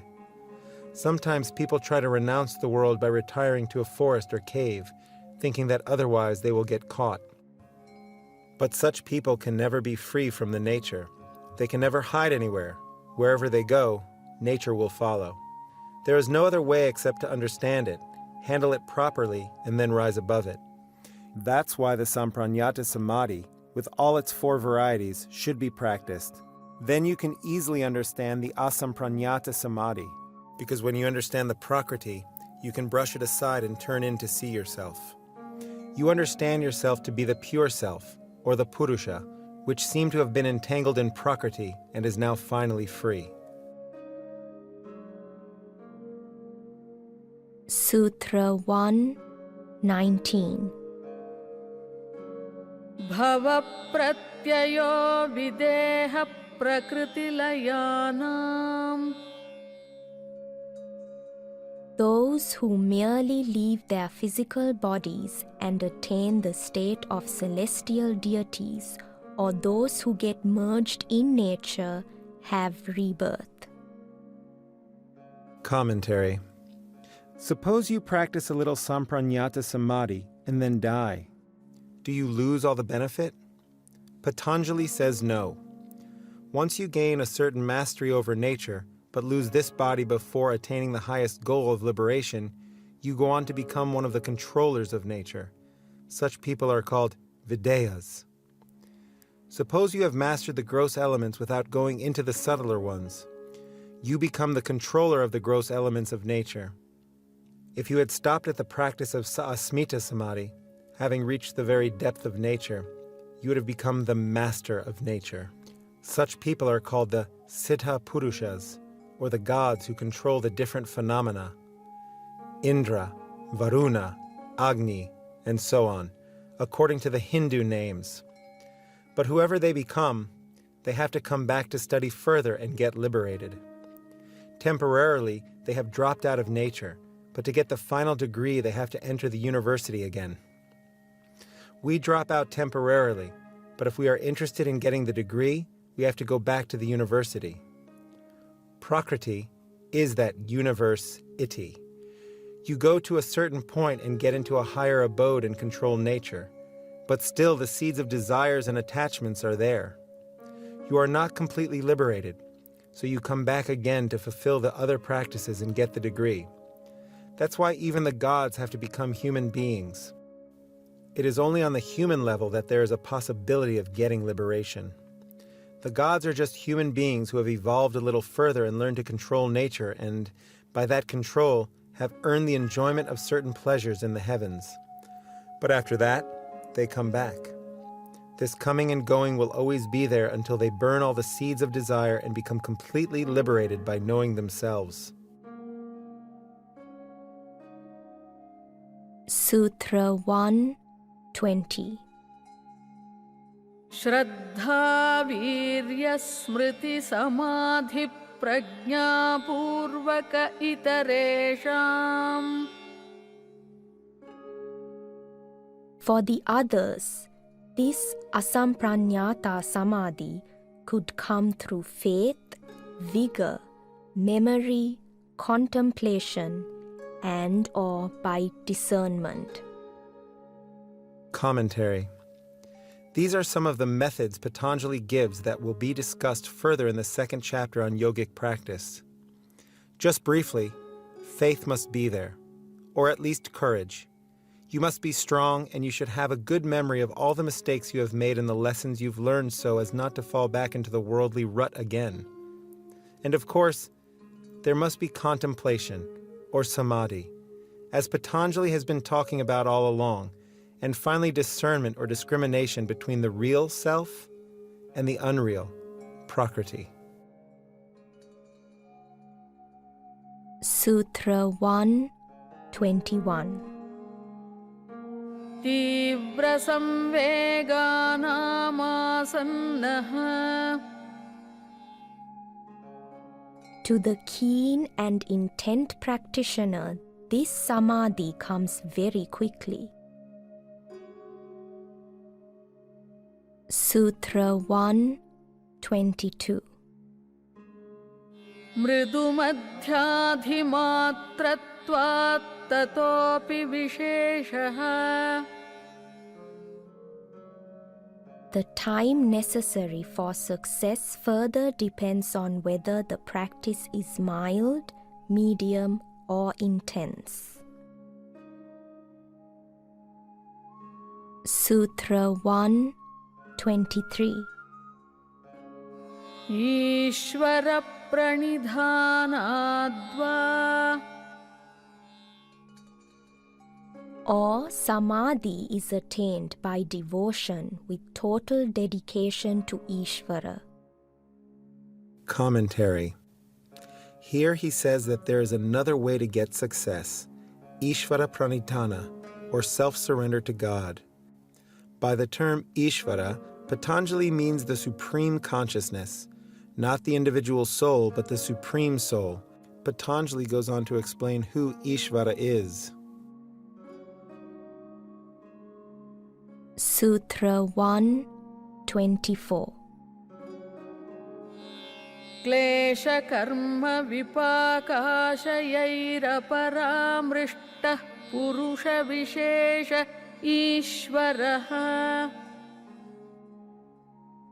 Ishvara is the supreme Purusha, unaffected by any afflictions, actions, fruits of actions, or by any inner impressions of desires.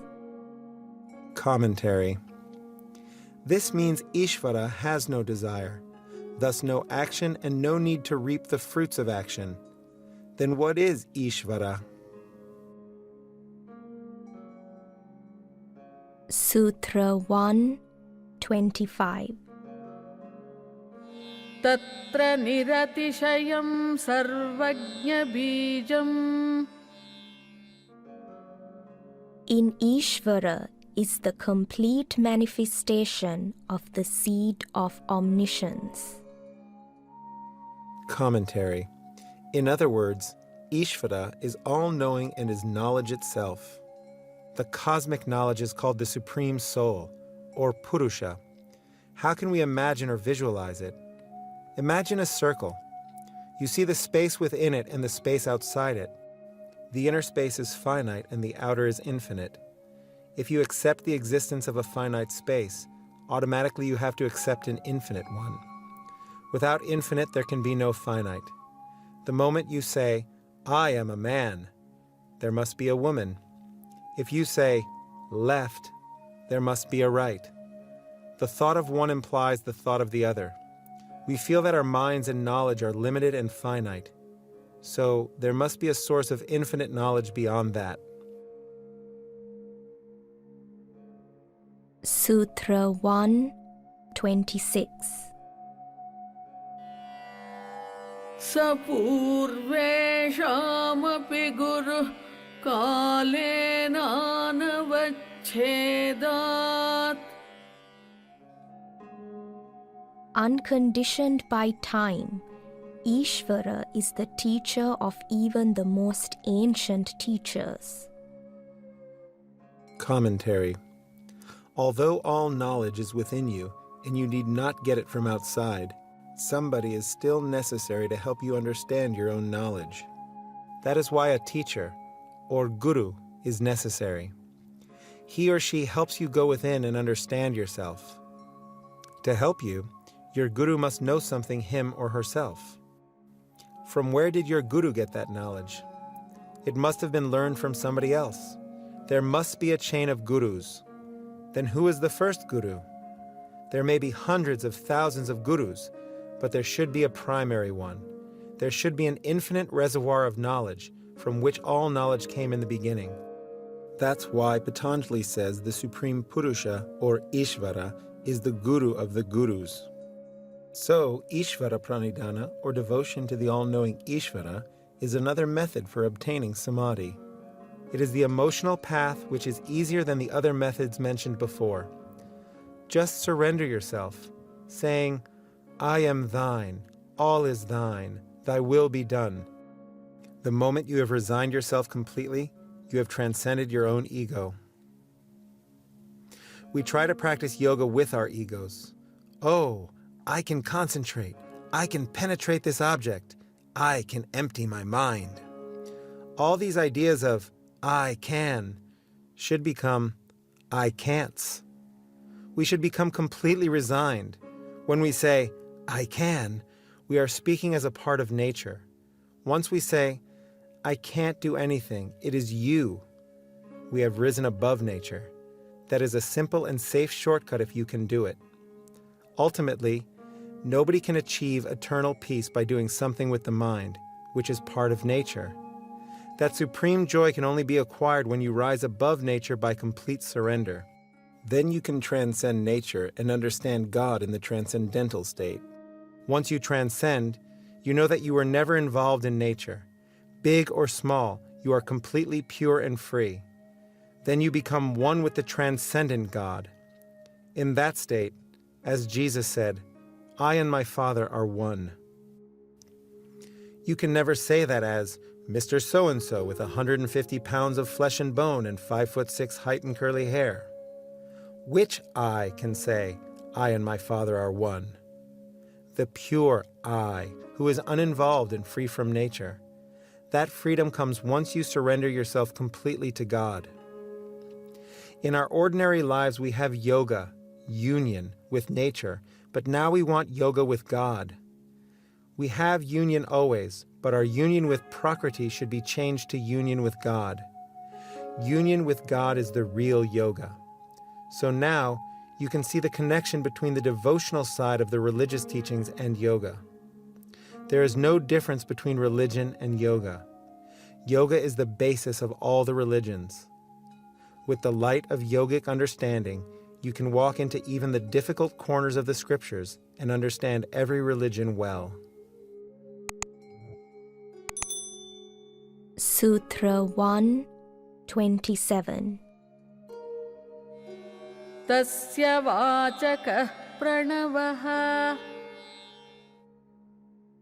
The word expressive of Ishvara is the mystic sound Om. Commentary. Because it is difficult to understand anything without a name, Patanjali wants to give the Supreme Purusha a name. Even if Ishvara doesn't have a particular form, there should be a name. But Ishvara is a limited name. God is also limited because the very vibrations of the letters are limited. So Patanjali wants a name that can give an unlimited idea and vibration and which can include all vibrations, all sounds and syllables, because God is like that, infinite. So Patanjali says Ishvara's name is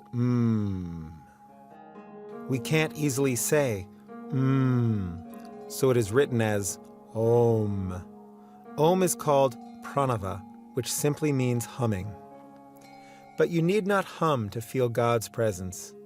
If you hum, it is as if you were trying to create God or bring God into you. There's no need to create God, but just to feel God in you. If you close your eyes and ears, sit quietly, allow the mind to be completely silent and then listen within, you will hear God humming. God talks to us always, but we talk so loud we fail to hear. Here also, we have to understand why we should give a name to something. In Sanskrit, there is a term, padartha. Colloquially, it means thing, but literally it means pada and artha, the thing and its meaning. The name and form of a thing are inseparable. When you want to express a thought, you have to put it into words. Without words, you can't convey what you are thinking. So every thought or substance should have a name to express it. That is why we have a name for everything in this world. But in the normal sense, a name may mean something, but it can't convey the exact nature of that thing. For example, when I say apple, we all know what an apple is, so we are able to visualize the substance behind that name. But if you have never seen or heard of an apple, the word cannot convey anything. You cannot create a picture from the word itself. You may even wonder who this apple is. It has only become the name of that fruit through usage. But God's designation should not be like that. There are hundreds and thousands of names for God, but none of them conveys the exact idea of God. They may give a picture of one aspect of God, but not in the fullness. God is, was, and always will be, without beginning or end, infinite and omnipresent. For such a great one, there should be a name that conveys those same ideas. And not only that, but by repeating it, the very name should manifest God in you. The name chair can remind you of a chair, but you can't sit on it. Sugar can remind you of something sweet, but you can't taste it. But God's name should not only denote the fullness of God and itself represent God, it should also bring God to you. And such a name cannot be anything but Om. Please do not think that I am a Hindu and that the Hindu scriptures say this, so that is why I'm saying it. I don't belong to any particular religion, but all the scriptures indicate this. The Bible says, "In the beginning there was the Word, and the Word was with God, and the Word was God." And the Hindu Vedas say, "The name of Brahman is Om, and Om is Brahman." Why do they say this Om is so rich, so deep, and capable of representing the omnipresent, endless, and beginningless God? Let us see why it is so. The name Om can be split into 3 letters, A, U, and M. That is why it is often written A-U-M. The entire Mandukya Upanishad expounds the meaning of Om. There it divides Om into 4 stages, A, U, M, and Anahata, or the one that is beyond verbal pronunciation. A is the beginning of all sounds. Every language begins with the letter A, or Ah. A is produced by simply opening the mouth and making a sound. That sound is produced in the throat where the tongue is rooted. So audible sound begins with A. Then as the sound comes forward between the tongue and the palate up to the lips, U, or Oo, is produced. Then closing the lips produces the M. So the creation is A, the preservation is U, and the culmination is M. So A-U-M includes the entire process of sound, and all other sounds are contained in it. Thus, Om is the origin, or seed, from which all other sounds and words come. So in actuality, Om is dormant in all other words. After the verbal sound ends, there is still a vibration. That is the unspoken, or anahata, sound which is always in you, even before saying the A and after finishing M. There is always a sound vibration in you that can never be destroyed. You can always listen to that sound if you remain quiet. For that reason, it is also called ajapa, or unrepeated. Japa means repetition, but the ajapa is that which need not be repeated. It is always going on within. It is heard only when all the other sounds cease. Even thinking creates a sound, because thought itself is a form of speaking. By thinking, you distort the original sound which transcends the beginning, continuation, and end of the Om sound. To listen to that sound, you have to keep your mind quiet, stop the thinking process, and dive within. Then you will be able to listen to that hum. That hum is called pranava because it is connected with prana. Prana is the basic vibration which always exists whether it is manifesting or not. It is never ending. It is something like in our waking state when we think, speak, and act. Whereas in the sleeping condition, the mind seems to keep quiet. But actually, even in the sleeping state, movement is still there. Vibration is still there in the mind in an unmanifested condition. Scientifically, we can say that when manifested objects are reduced to their unmanifested condition, they go back to the atomic vibration.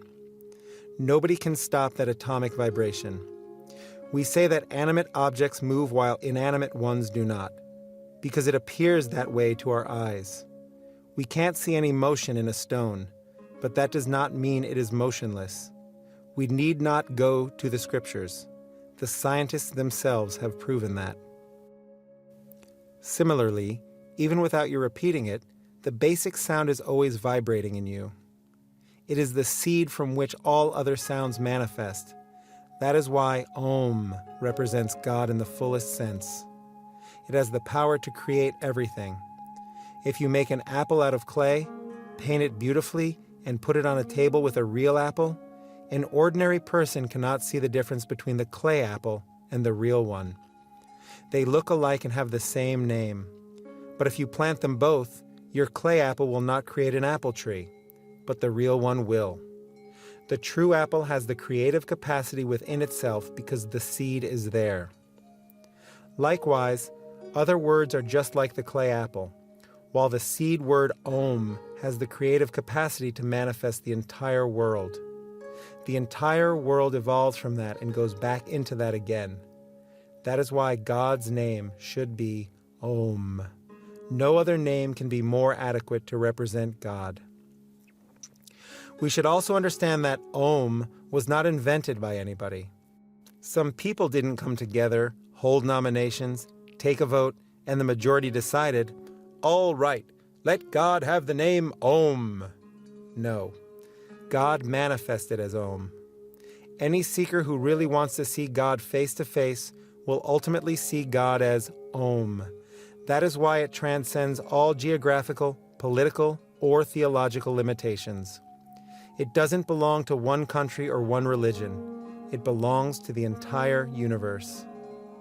It is a variation of this Om that we see as the Amen or Amin, which the Christians, Muslims, and Jews say.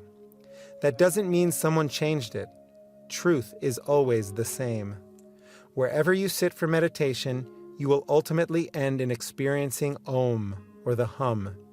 But when you want to express what you experienced, you may use different words according to your capacity or the language you know. For example, if some children hear somebody fire a gun and come running to their mama, one may cry, "Mama, Mama, I heard a big sound, doom!" Another child will say, "No, Mama, it went doop." "Oh, Mama, I heard a big bang." The third child will say, "Is it doom, or doop, or bang?" These are all different versions of the same sound as heard by the different children. Likewise, If you sit and meditate and go deep into the cosmic sound, you may say, "Oh, I heard it as Amen." Another will say, "I heard Amin." A third will say, Om. A fourth, That is why the Upanishads say, Ekam sat vipraha bahuta vadanti. Truth is one. Seers express it in many ways. So here we have learned the greatness of that basic seed word, Om. No other name can be more suitable than this for the Supreme. And now, having expressed its greatness, Patanjali continues by saying, Sutra 1:28. Tajjapastadartha bhavanam. To repeat it with reflection upon its meaning is an aid. Commentary. Here we come to the practice of japa. It is a very powerful technique and at the same time, the easiest, simplest, and the best. Almost every religion advocates the repetition of God's name because all the prophets, sages, and saints experienced and understood its greatness, glory, and power. That's why in the Hindu system, a mystic word, or mantra, is given to the student to repeat. The meaning of mantra is that which keeps the mind steady and produces the proper effect. Its repetition is called japa. So japa yoga is communion with God through the repetition of holy names. In the Catholic religion, you see the japa of Hail Mary practiced with the aid of the rosary. And in the Greek Orthodox Church, I was surprised to see that japa is their constant practice also. They repeat, Lord Jesus, have mercy on me, continuously. And in Tibetan Tantric Buddhism, japa is a predominant practice. We say it is the easiest because you need not go to a particular place nor have a particular time for it. It is not somewhere outside you, but always within. Wherever you are, your mantra is with you. To worship a form, you have to have a picture or image and a place to keep it. But in mantra practice, it's always in your heart, the most sacred place, because it is your beloved. And that's why your mantra is to be kept sacred and secret. You don't even reveal it to others, lest you lose the reverence for it. By repeating it constantly, a part of the mind gets linked to that. It is like going down into a tunnel with a life rope tied around the waist and one end of the rope fixed to a peg outside the tunnel. Whenever there is any danger, you can just shake the rope and get pulled out. In the same way, a part of your mind is tied to God through your mantra, while the other part is engaged in worldly pursuits. You dive deep to get all the pearls you want to gather: name, fame, money, position, friends, anything you want. You need not stay away from anything as long as you do not lose hold of the rope. Sensible climbers see to that first, and even pull it a few times to see whether it is strong enough. Only after making sure do they begin to climb. But alas, many people do not bother about any rope. It is a golden cord between you and God or the cosmic force. Do not bother about the meaning in the beginning. Let the repetition become a constant habit. When it becomes a firm habit, then you can think, what am I repeating? Then you will be able to think of the meaning without forgetting the repetition itself because it has become a habit already. Most things happen by habit in our lives. 12 o'clock means lunch, 6 o'clock, dinner. Just by the clock, things have become habits. Because we repeat something so often, it becomes second nature to us. In the same way, God's name can also be mechanically or habitually created in the beginning until finally it absorbs you and you become that. If you repeat, war, war, war, one day you will be at war. Think, monkey, monkey, monkey, and probably within a week or two you will be jumping here and there. Yes, as you think, so you become. Knowingly or unknowingly, you imbibe the qualities of the thing named. That is why the right name has to be selected. Any word could help you keep the mind focused, but some names might lead you into difficulty later on. A holy name which will elevate your mind should be taken as a mantra. For a special benefit, a special mantra is called for, but the basis of them all is Om. Just as cotton is the basis for cloth, which is then cut into different designs according to its purpose: a pillowcase, a bedsheet, a tablecloth, or a napkin. Om is the basic seed. For different purposes, you use different mantras which are all a part and parcel of the original cosmic sound vibration, Om. You can use the same sound power to bring harm or good.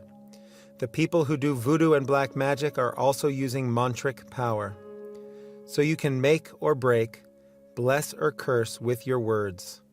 In fact, at no other time has the power of the word been more exhibited than in this century. Politicians get elected by the power of their words. The power of words can be clearly seen in the present-day advertisements. Even a worthless product can be made to seem the best by clever words. So the power of the word can be misused also. That is why even before you handle these words, you should have purity of mind. So in japa, you repeat the word and later on feel the meaning also. Sutra 129. ततः प्रत्यक्चेतनाधिगमोऽप्यन्तरायाभावश्च. From this practice, all the obstacles disappear and simultaneously dawns knowledge of the inner self. Commentary. You get in tune with the cosmic power. By that tuning, you feel that force in you. Imbibe all those qualities, get the cosmic vision, transcend all your limitations, and finally become that transcendental reality. Normally, the mind and body limit you, but by holding something infinite, you slowly raise yourself from the finite objects that bind you and transcend them. Through that, you get rid of all the obstacles and your path is made easy. This probably reminds Patanjali of the different obstructions on the way, so he goes on to explain them next. Sutra 130. व्याधिस्त्यानसंशयप्रमादालस्याविरति भ्रान्तिदर्शनालब्धभूमिकत्वानवस्थितत्वानि चित्तविक्षेपास्तेऽन्तरायाः. Disease, dullness, doubt, carelessness, laziness, sensuality, false perception, failure to reach firm ground, and slipping from the ground gained, these distractions of the mind stuff are the obstacles. Commentary. They are more or less like a chain. The first obstacle is physical disease. Disease makes you dull, and a dull mind will doubt everything because it doesn't want to penetrate into a thing to understand it. When doubt is there is a carelessness, a sort of lethargic attitude or laziness. And when the mind loses the interest and alertness toward the higher goal, it has to do something else, so it will slowly descend to the sensual enjoyments. Actually, all these things could be summed up as the qualities of tamas, or inertia, dullness. Another obstacle is slipping down from the ground one has gained. This puzzles many people. Beginners, for example, will practice with intense interest. Every day they will feel more and more interested and feel they are progressing steadily. They may even be proud of their progress. All of a sudden one day they will find that they have lost everything and slipped down to rock bottom. It happens to many people. If we know it as a common occurrence on the spiritual path, we won't get disheartened. Otherwise, we will say, "Oh, I lost everything. There is no hope for me." And we lose all our interest. Let us know that this is common in the case of every aspirant.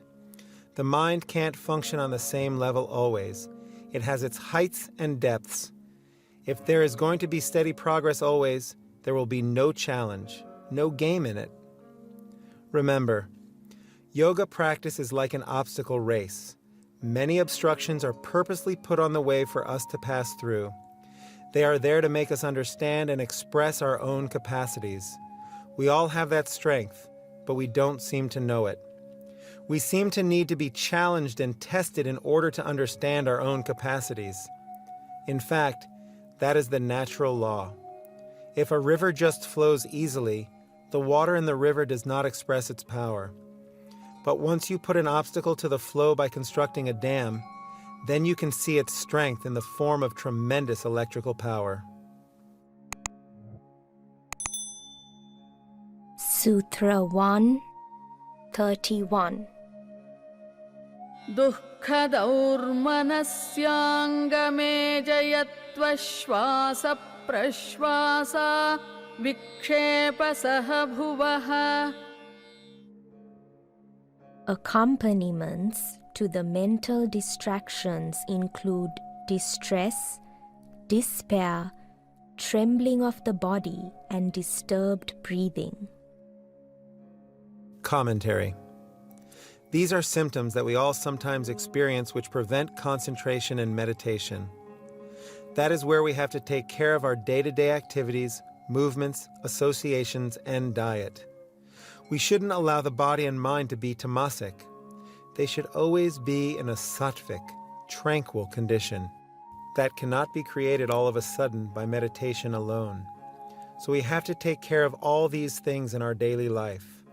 A sickly body can never be fit to sit. It will not allow the mind to meditate quietly. Weak nerves will always create tremors. When some people meditate, they tremble and perspire. These are symptoms of physical weakness. But such things will not happen if we keep our body in proper condition by right diet, exercise, proper rest, and if we do not allow it to be lazy or dull.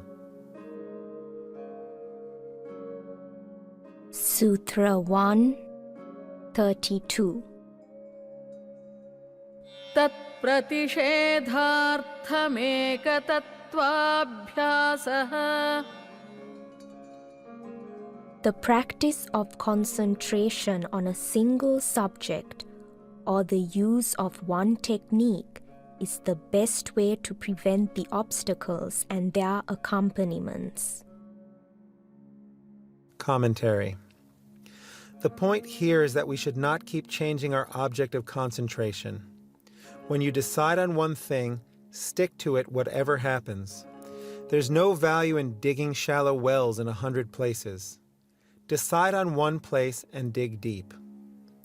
Even if you encounter a rock, use dynamite and keep going down.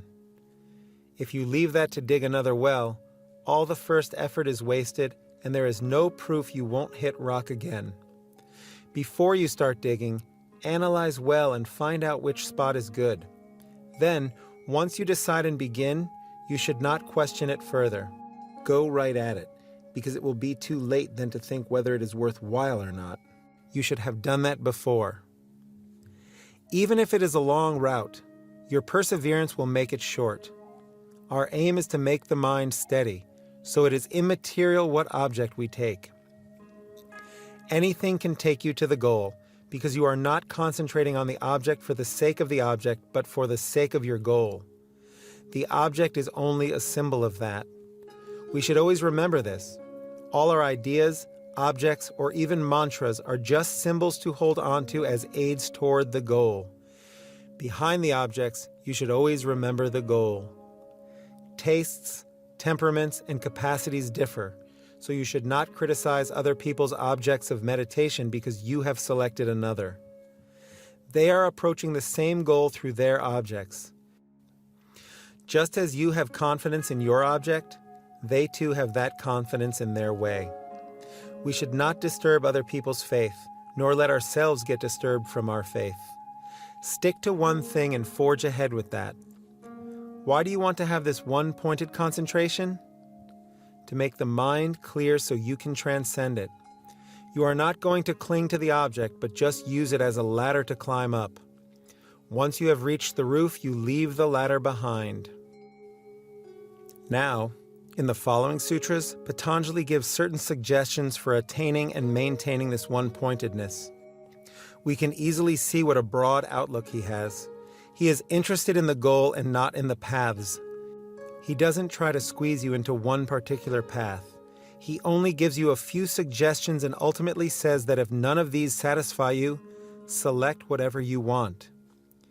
He is that liberal. That is why yoga is appreciated by everyone. Nobody can deny the yoga philosophy because it has something to suit everyone. Sutra 133. मैत्री करुणा मुदितोपेक्षाणां सुखदुःख पुण्या पुण्यविषयाणां भावनातश्चित्तप्रसादनम्. By cultivating attitudes of friendliness towards the happy, compassion for the unhappy, delight in the virtuous, and disregard towards the wicked, the mind stuff retains its undisturbed calmness. Commentary. Whether you are interested in reaching samadhi or plan to ignore yoga entirely, I would advise you to remember at least this one sutra. It will be very helpful to you in keeping a peaceful mind in your daily life. You may not have any great goal in your life, but just try to follow this one sutra very well, and you will see its efficacy. In my own experience, this sutra became my guiding light to keep my mind serene always. Who would not like serenity of mind always? Who would not like to be happy always? Everybody wants that. So Patanjali gives 4 keys: friendliness, compassion, delight, and disregard. There are only 4 kinds of locks in the world. Keep these 4 keys always with you, and when you come across any one of these 4 locks, you will have the proper key to open it. What are those 4 locks? Sukha, dukkha, punya, and apunya. The happy people, unhappy people, the virtuous, and the wicked. At any given moment, you can fit any person into one of these 4 categories. When you see happy people, use the friendliness key. Why should Patanjali say this? Because even 4,000 years ago, there must have been people who were not happy at seeing others happy. It is still the same way. Suppose some people drive up in a big car, park in front of a huge palatial home and get out. Some other people are standing on the pavement in the hot sun getting tired. How many of those people will be happy? Not many. They will be saying, "See that big car? Those people are sucking the blood of the laborers." We come across people like that. They are always jealous. When a person gets name, fame, or high position, they try to criticize that person. "Oh, don't you know, that person's brother is so-and-so. Some strings must have been pulled." They will never admit that the person might have gone up by his or her own merit. By that jealousy, you will not disturb the other person, but you disturb your own serenity. Those people simply got out of the car and walked into the house, but you are burning up inside. Instead, think, "Oh, such fortunate people." If everyone was like that, how happy the world would be. May God bless everybody to have such comfort. I will also get that one day. Make those people your friends. That response is missed in many cases, not only between individuals, but even among nations. When some nation is prospering, the neighboring country is jealous of it and wants to ruin its economy. So we should always have the key of friendliness when we see happy people. And what of the next lock? The unhappy people. Well, Swami said people have their own karma. They must have done some wretched thing in their last birth. Let them suffer now. That should not be our attitude. Maybe they are suffering from previous bad karma, but we should have compassion. If you can lend a helping hand, do it. If you can share half of your loaf, share it. Be merciful always. By doing that, you will retain the peace and poise of your mind. Remember, our goal is to keep the serenity of our minds. Whether our mercy is going to help others or not, by our own feeling of mercy, at least we are helped. Then comes the third kind, the virtuous people. When you see virtuous people, feel delighted. Oh, how great they are! They must be my heroes. I should imitate their great qualities. Don't envy them. Don't try to pull them down.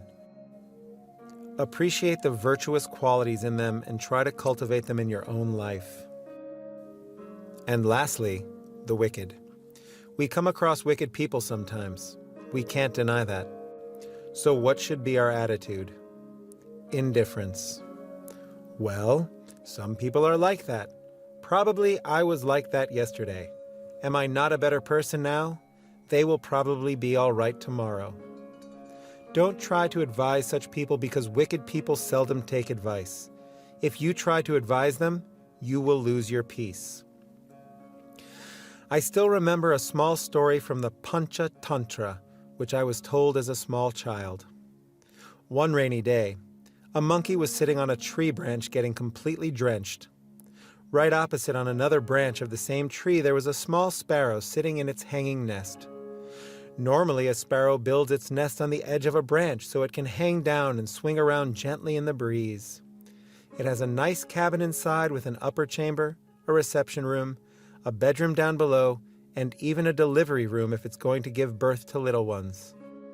Oh yes, you should see and admire a sparrow's nest sometime. It was warm and cozy inside its nest, and the sparrow peeped out and, seeing the poor monkey, said, "Oh, my dear friend, I am so small. I don't even have hands like you, only a small beak. But with only that, I built a nice house expecting this rainy day. Even if the rain continues for days, I will be warm inside. I heard Darwin saying that you are the forefather of human beings. So why don't you use your brain? Build a nice, small hut somewhere to protect yourself during the rain." You should have seen the face of that monkey. It was terrible. "Oh, you little devil! How dare you try to advise me? Because you are warm and cozy in your nest, you are teasing me? Wait, you will see where you are." The monkey proceeded to tear the nest to pieces, and the poor bird had to fly out and get drenched like the monkey. This is a story I was told when I was quite young, and I still remember it. Sometimes we come across such monkeys, and if you advise them, they take it as an insult. They think you are proud of your position. If you sense even a little of that tendency in somebody, stay away. He or she will have to learn by experience. By giving advice to such people, you will only lose your peace of mind. Is there any other category you can think of? Patanjali groups all individuals in these 4 ways: the happy, the unhappy, the virtuous, and the wicked. So, have these 4 attitudes: friendliness, compassion, gladness, and indifference. These 4 keys should always be with you in your pocket. If you use the right key with the right person, you will retain your peace. Nothing in the world can upset you then. Remember, our goal is to keep a serene mind. From the very beginning of Patanjali's sutras, we are reminded of that, and this sutra will help us a lot. Sutra 134. प्रच्छर्दनविधारणाभ्यां वा प्राणस्य Or that calm is retained by the controlled exhalation or retention of the breath. Commentary. Here, Patanjali talks about pranayama, or the control of the movement of the prana, which we find as our breathing. Some pranayama specialists say Patanjali meant that we should retain the breath outside. Instead of breathing in and holding the breath, breathe out and hold. But Patanjali didn't go that deeply into the different kinds of breathing exercises, and he probably meant that we should just watch and regulate the breath. You can begin with a deep exhalation, then watch the breath come slowly in and out. This is also given in the Buddhist meditation called Anapanasati. Anapana is similar to the prana-apana of Hatha Yoga. The force that moves upward is the prana. The force that moves downward is the apana. The aim is to bring together the prana and apana. In fact, Hatha Yoga is based mainly on the equilibrium of these two forces. Hatha means the sun and moon. The two opposites must be blended together in a gentle way. So here he says that to bring peace to the mind, watch and regulate the breath. We should always remember that the mind and the prana, or breathing, have close connections. The great South Indian saint, Tirumular, said, "Where the mind goes, the prana follows." We see that even in our daily life. If your mind is agitated, you will be breathing heavily. If you are deeply interested in reading something or thinking seriously and break the concentration to watch your breath, you will notice that you are hardly breathing. That is why after deep thinking, you sigh heavily or take a deep breath. This proves that when the mind is concentrated and made still, the breath stops. That is called kevala kumbhaka, or the automatic retention of breath without your effort. People who go into deep meditation will discover this. So, in the reverse way, if you regulate the prana, you regulate the mind automatically also. That's why, whenever you are agitated, worried, or puzzled, you should take a few deep breaths, putting your entire mind on the breath. Within a few minutes, you will find that the mind is completely serene. It's a very useful hint for our daily lives. Suppose, all of a sudden, you are getting into a fit of anger. Take a few deep breaths, watch the breath, and the anger will go away. Whatever be the agitation in the mind, regulating the breath will help. Sutra 135. विषयवती वा प्रवृत्तिरुत्पन्ना मनसस्थितिनिबन्धिनी. Or the concentration on subtle sense perceptions can cause steadiness of mind. Commentary. At certain points during the initial practice of concentration, various extraordinary sense perceptions occur. They themselves could become the helpful objects for further concentration to make the mind steady.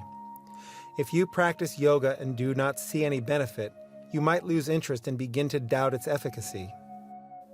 So to make you more confident, you can concentrate on the extraordinary sense perceptions that come after some continuous practice.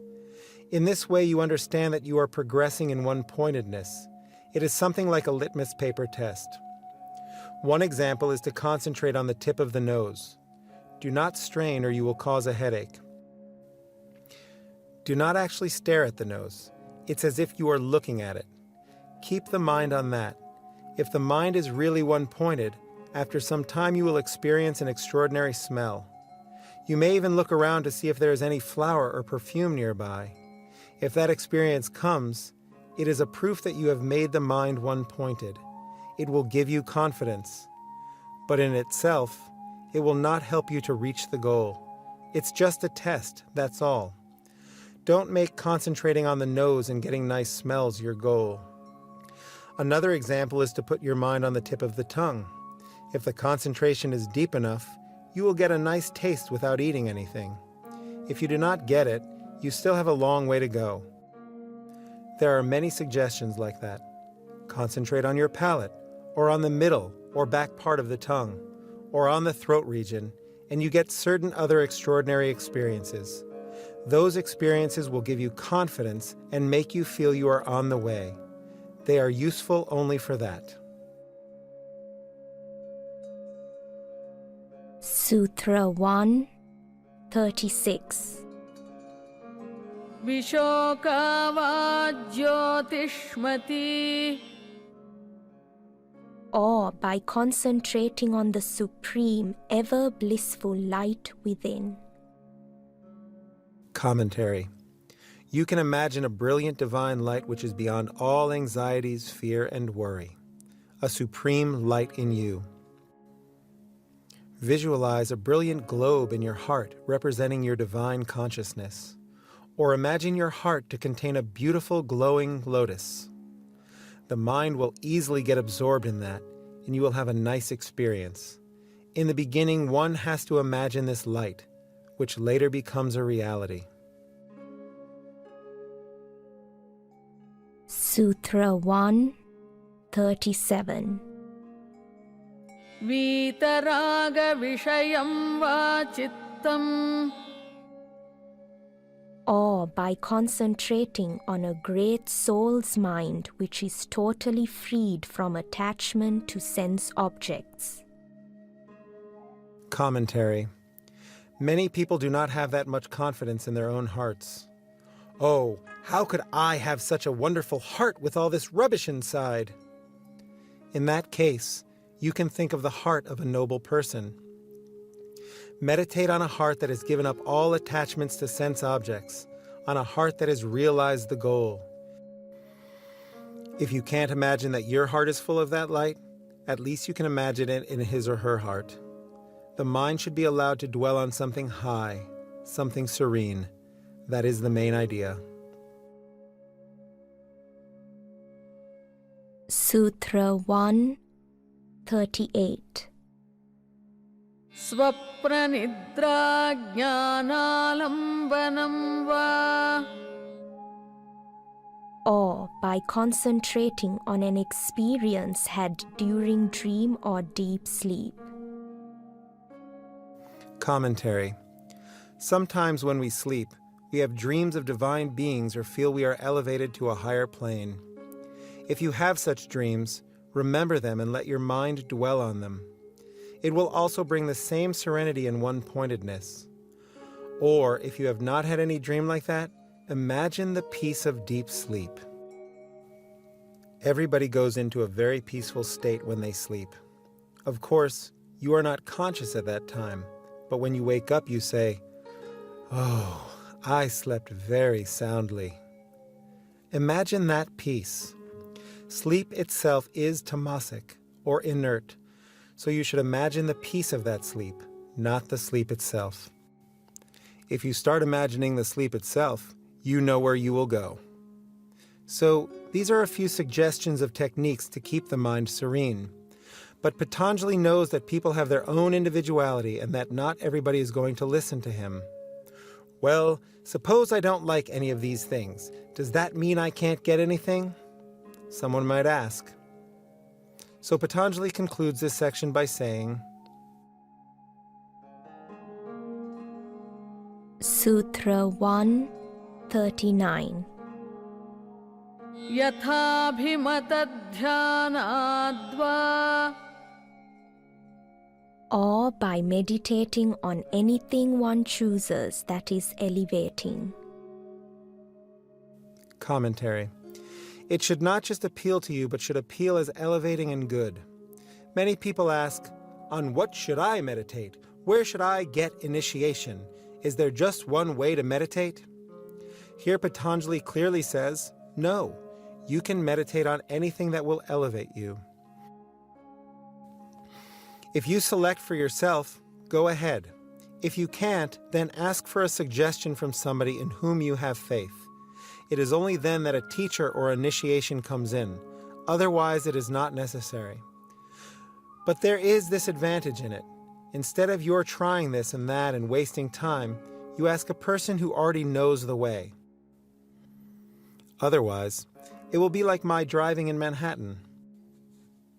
Suppose I want to go to 96th Street from 84th Street. I might go downtown, roam around and waste the whole day. Instead, if I just ask somebody where it is, I'll get the directions and go directly there. A teacher helps you in that way. He or she can give you the right way easily. A teacher also gives you his or her blessings, which are even more important because they give you momentum. Normally, our batteries are weak. The teacher's battery is always fully charged, so he or she brings the car close to yours and uses a jumper cable, puts a little current in your battery, and you go ahead. That is the sort of help we get from the teacher. But if you crank yourself and put a little current into the battery, go ahead. There is more than one way to start a car. Sutra 140. Paramanu paramamahatvantosya vashikaraha. Gradually, one's mastery in concentration extends from the primal atom to the greatest magnitude. Commentary. That means you can attract the entire universe, from the minutest atom to the unlimited vastness. Anu, in Sanskrit, means atom. They had discovered the atom even several thousand years ago. And here, Patanjali not only uses the term atom, but he says the primal atom, the atom of the atoms, or the minutest particle. There will be nothing that is unknowable by you. You can attract anything and everything by the meditations explained in the previous sutras. It is only if one achieves that meditation that he or she becomes a yogi, not just a person who sits for a while in the name of meditation and then goes to the movies. No, once you have established yourself in deep meditation, using any one of the foregoing methods or anything selected by you, and have gained mastery over the mind, nothing is difficult for you to meditate upon. It is simply for you to choose on what to meditate, from an atom to the entire universe. Sutra 141. क्षीणवृत्तेरभिजातस्येव मणेर्ग्रहीतृग्रहणग्राह्येषु तत्स्थतदञ्जनता समापत्तिः. Just as the naturally pure crystal assumes shapes and colors of objects placed near it, so the yogi's mind, with its totally weakened modifications, becomes clear and balanced and attains the state devoid of differentiation between knower, knowable, and knowledge. This culmination of meditation is samadhi. Commentary. The mind of the yogi with its totally weakened modifications means that the yogi has cultivated one thought form at the cost of all others. When you cultivate one alone, all the other impressions become weaker and finer. To give a physical example, if you concentrate on the development of the brain alone, you are apt to ignore the other parts of the body. This reminds me of a story by H.G. Wells where the future generation is described as having only a big head with little limbs like the roots of a potato. Because the people do not use the limbs, there would be no need for the limbs. These people just think, I must have food, and the food comes. No need even to use a hand to flip a switch because the switch will be activated by thought. In fact, science is devising cars now where you sit in the car and say, all right, start.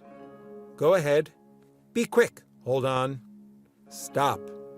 And even that seems to be unnecessary now that they have printed circuits.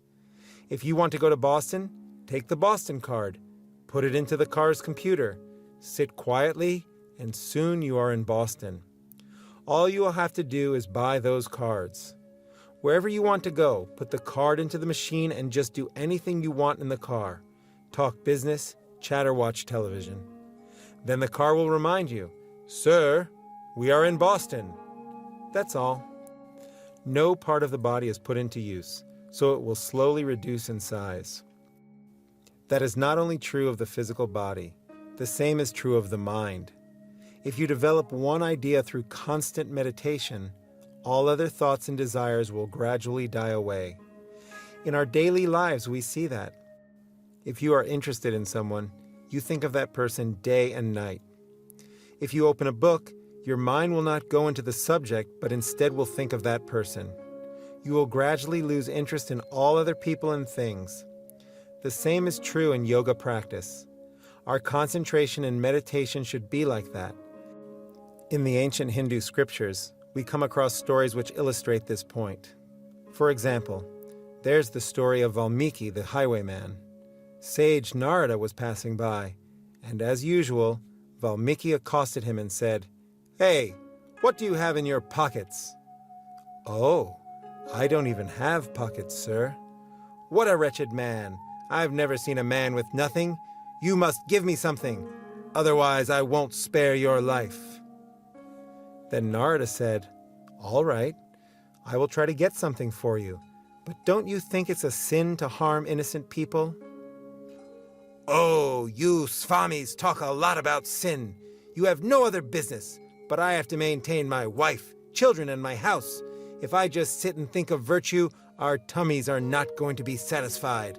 I have to get money somehow, by hook or crook." "Well, all right, do it. If that's your policy, I don't mind. But you say that you must feed your wife and children by hook or crook. You should know that it is a sin, and you will have to face the reactions of it." "Well, I don't bother about that."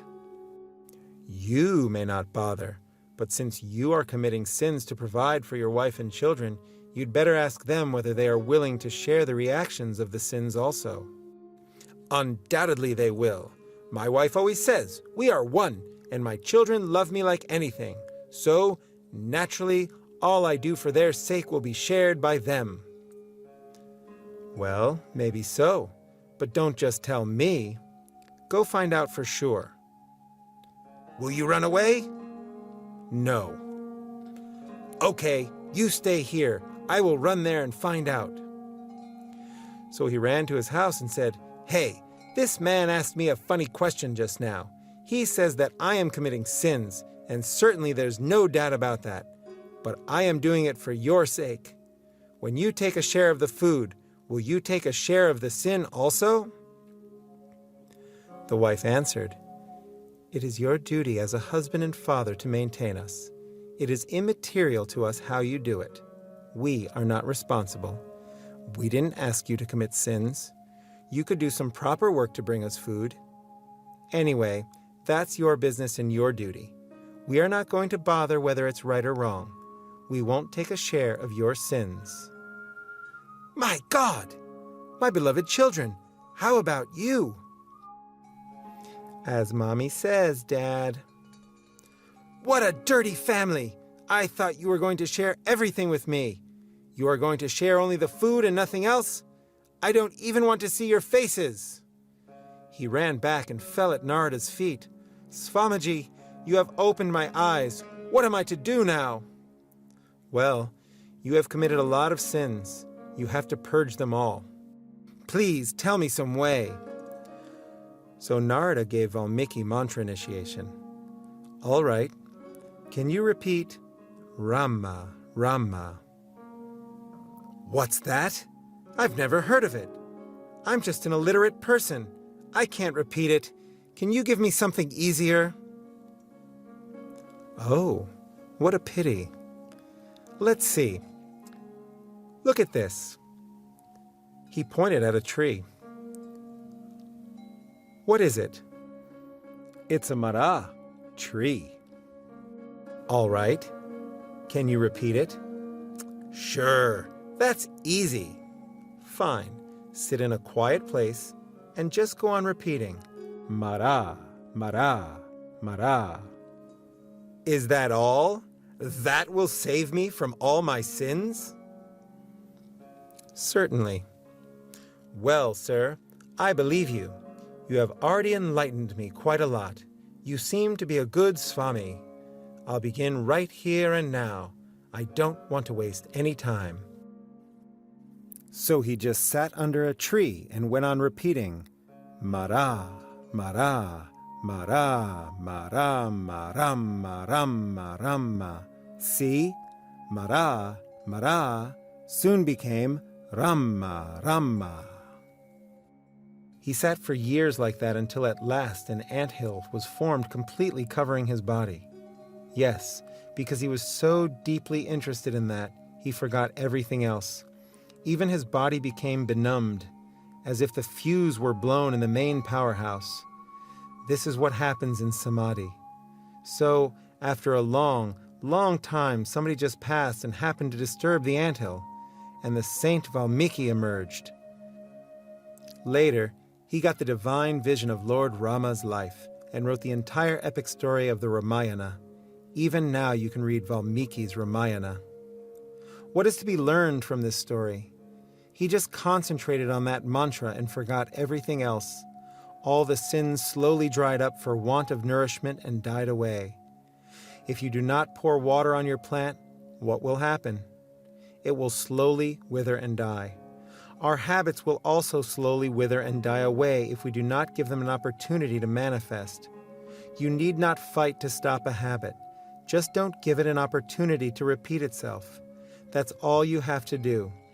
Any kind of habit can be easily removed this way, and that is possible by cultivating one proper habit. The mind must have something to hold on to, so you stick to one thing and all the other things die. Now to finish the sutra, the mind of the yogi with its totally weakened modifications attains a state in which there can be no differentiation between the knower, knowable, and knowledge. The yogi whose vrittis have thus become powerless by the cultivation of one particular vritti ceases to distinguish between the knower, knowable, and knowledge, or meditator, meditated upon, and meditation. In meditation, you are conscious of all three: subject, object, and process of meditation. But at this point, the three become one. Either the object becomes subject, or subject becomes object. And when there is no subject-object separation, there is no process either. The mind is completely absorbed and loses itself in the idea or object of meditation. Patanjali gives the example of an object near a crystal. If you put a red flower near a crystal, the crystal itself appears to be red like the flower. It becomes one with that. It accepts that. Likewise, the mind accepts the idea of your meditation and takes that form. Sutra 142. तत्र शब्दार्थज्ञानविकल्पैः सङ्कीर्णा सवितर्का समापत्तिः. The samadhi in which name, form and knowledge of them is mixed is called savitarka samadhi, or samadhi with deliberation. Commentary. From this sutra on, Patanjali tries to define the different kinds of samadhi again. We remember the four kinds of samprajñata samadhi: savitarka, savichara, sānanda, and sāsmita, explained in Sutra 17. He once again reminds us about them. In this sutra he says that in savitarka samadhi, you can actually understand the sound, the meaning, and the resulting knowledge of an object. Normally, every time we hear a sound, we simultaneously do all these three things: hear the word, try to understand the object denoted by the sound, and gain the knowledge of that object. For example, if you hear the word dog, the sound goes into the brain and then tries to find a similar groove there. If it finds such a groove, made by hearing dog before, you understand, yes, the word dog, which I hear now, is the same that I heard before. And then you know what dog means. So the word, the object, and the knowledge, or shabda, artha, and jnana, happen simultaneously. But in this samadhi, we can separate them one after the other. We can arrest the process wherever we want. Sutra 143. Smriti परिशुद्धौ स्वरूपशून्ये वार्थमात्र निर्भासा निर्वितर्का. When the memory is well purified, the knowledge of the object of concentration shines alone, devoid of the distinction of name and quality. This is nirvitarka samadhi, or samadhi without deliberation. Commentary. When the memory is purified or devoid of qualities, then there is only the knowledge of the object meditated upon. Ignoring the shabda and artha, you get the jnana alone. In a way, it gives you the knowledge of the knower also. Sutra 144. एतयैव सविचारा निर्विचारा च सूक्ष्मविषया व्याख्याता. In the same way, both savichara, reflective samadhi, and nirvichara, super or non-reflective samadhi, which are practiced upon subtle objects, are explained. Commentary. In the previous two sutras, we looked at savitarka and nirvitarka samadhi. Here are two other kinds of samadhis which are more or less practiced in the same way, but which have the finer elements for their objects. Sutra 145. सूक्ष्मविषयत्वं चालिङ्गपर्यवसानम्. The subtlety of possible objects of concentration ends only at the undefinable. Commentary.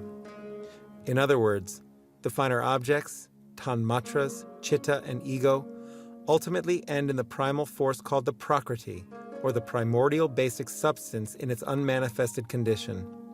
In that condition there is no name, no form, and no thought, only the fully balanced, tranquil, unmanifested state of nature. So the mind has the power to go to the very root of the unmanifested nature. Sutra 146. तायेव सबीजः समाधिः. Each of the above kinds of samadhi are sabija, with seed, which could bring one back into bondage or mental disturbance. Commentary. In all these samadhis, the goal has not yet been reached. Even after acquiring all these states, you can come back as an ordinary person because the impressions are still there. All your desires are still in the seed form, not completely fried, because you have not completely purified the mind. That is why you should make the mind pure before you practice deep meditation. Blessed are the pure, they shall see God. That does not mean the impure cannot see God. If they work for it, they can, but their God will appear as a demon to them because of their impurity. Their vision is colored. They can't see God's pure nature. They see God from the wrong angle. If you write God as G-O-D and read it from the right angle, it is God. Read it from the wrong angle, D-O-G, it is dog. The impure mind reads it from the wrong angle, so the mind must be pure. It is all well and good to learn the different methods of meditation and the experiences that could come to you. But if you are really serious about this business and really want to go deep into meditation, take care to have a clean mind. Otherwise, you are not going to get it. Even the so-called scientific discoveries and inventions are a result of concentration and meditation. The scientists meditated on the material side, on the gross elements, and found out many things, created many machines, and we are all enjoying the benefits. They went deeper and deeper and ultimately went into the atom itself. It's all meditation. They are yogis, no doubt.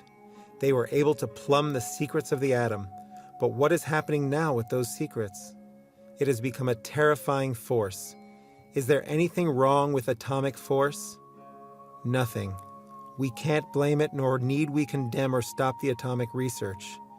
What is to be condemned? The minds of the people using those forces. That is why the entire world is terrified. If we are going to go into the secrets of life in the universe and gain control over them, we should have pure minds to make the proper use of them. Otherwise, we will bring destruction on the entire humanity. The purification of the mind is very necessary. Sutra 147. निर्विचार वैशारद्येऽध्यात्मप्रसादः. In the purity of Nirvichara Samadhi, the Supreme Self shines. Sutra 148. Ritambhara तत्र prajna. This is Ritambara Prajna, or the Absolute True Consciousness. Commentary. After attaining the pure, non-reflective samadhi, the yogi gets wisdom filled with truth. This is the meaning of Ritambara. What is this actually? Patanjali continues by saying, Sutra 149. श्रुतानुमान प्रज्ञाभ्यामन्य विषया विशेषार्थत्वात्. This special truth is totally different from knowledge gained by hearing, study of scripture, or inference. Commentary. When you achieve that Ritambara Prajna, you understand everything without study. When you transcend the mind through proper concentration, you feel the cosmic force or God. You can check your experience with the scriptures or through the word of sages and saints, but it is known by you through your own experience. Until then, all you have heard and read and visualized will be by your own mind. Experiencing God is something that is genuine and comes only when you transcend the mind. God cannot be understood by the mind, because mind is matter, and matter cannot possibly understand something more subtle than matter. Western psychology talks only about the mind, saying, unless you understand by your mind, you can't know something. At the same time it says, but you cannot know everything by the mind. That is all. It stops there. But yoga tells you that you can know something without the mind. There is a higher knowledge which can only be understood without the mind. As the Mandukya Upanishad says, Nanta pranyam na bahis pranyam, no bayatta pranyam, na pranyana ganam, na pranyam na pranyam. Not inside knowledge, not outside knowledge, not knowledge itself, not ignorance. It's all expressed in the negative. You can't grasp it. You can't think of it. You can't mark it with a symbol. It has no name or form, and you can't explain it. Hundreds of people might sit in front of a speaker who might talk for hours and hours about God. They might sit and listen for hours and hours, but it's all nonsense. Yes, the speaker has said nothing about God, and they have heard nothing about God. The lecturer has only said something about God that he or she could fit into his or her own mind, and the audience has only understood the God that they could grasp with their own minds. That's all. Nobody has said anything about the real God, and no one has understood the real God. It's unexplainable. So, in that Ritambara Prajna, you transcend the mind and gain a knowledge that is realization. For that, the mind must be completely silent. That is why in Hindu mythology there is one form of God called Dakshinamurti, who sat with 4 disciples in front of him. They were all learned people. They had read all the Vedas and Upanishads and heard all that was to be heard, but they still couldn't realize the truth. So they came to Dakshinamurti and requested him to explain the highest Brahman, the unmanifested God. He just sat there in silence. After a while they got up, bowed down, and said, Swamiji, we have understood. And they went away because only in silence can it be explained. Maunavakya praktita parabrahma tattvam. The parabrahma tattvam, or unmanifested supreme principle, can only be explained by silence, not by words.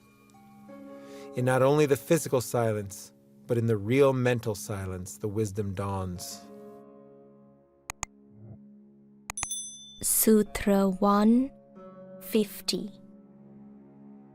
तज्जः संस्कारोऽन्य संस्कार प्रतिबन्धी.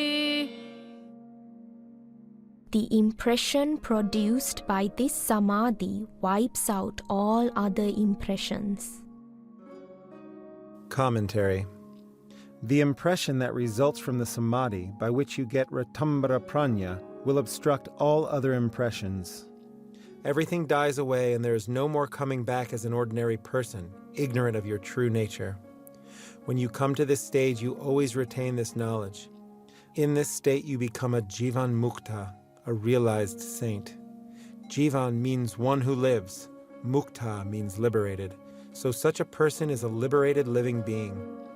You live, eat, and talk like anybody else, even do business like anybody else, but still you are liberated. A jivan mukta may be doing anything. He or she need not be sitting in samadhi in some cave. This person may be in Times Square, but is still a jivan mukta. A jivan mukta is involved in the world for the sake of humanity without any personal attachment. And nothing is exciting to a jivan mukta. As a beautiful Tamil verse says, quote, "If he sees the cool rays of the moon in the broad daylight, or a 3-day-old corpse getting out of its coffin to walk, he will not wonder, 'Oh, how could that be?'" End quote. Nothing will be exciting to the jivan mukta because he or she knows it is all phenomena of nature, or prakriti. In the universe, many things happen, so the liberated ones won't worry about that. They will just take the golden present in hand and, prompted by the higher will, just do what they can and pass by. They will not be attached to anything. In that state, no impressions, no old thought will bring them back into ordinary life. Although they appear to be normal, the seeds of all mental impressions are completely burnt out, and they always live in that unattached state. Sutra 151. तस्यापि निरोधे सर्वनिरोधान् निर्बीजः समाधिः. When even this impression is wiped out, every impression is totally wiped out, and there is nirbija, or seedless samadhi. Commentary. Only now does Patanjali describe the highest samadhi. Even with the ratambara prajna, the subtle mind is there. There is still a division between the prajna, or wisdom, and the owner of that wisdom. Even the feeling, "I have realized God," should go. Then you are completely free. You have attained nirbija samadhi. There is no more birth or death for you. You realize your immortality. And if you like the podcast, I would like to also take a moment to remind you to subscribe to this channel or sign up to the newsletter if you would like to be notified when I release new content. And if you would like to support my work, then you can download the podcast for a small supporter's remuneration. Links are in the description. Here's to you and your fulfillment and growth into every tomorrow to come.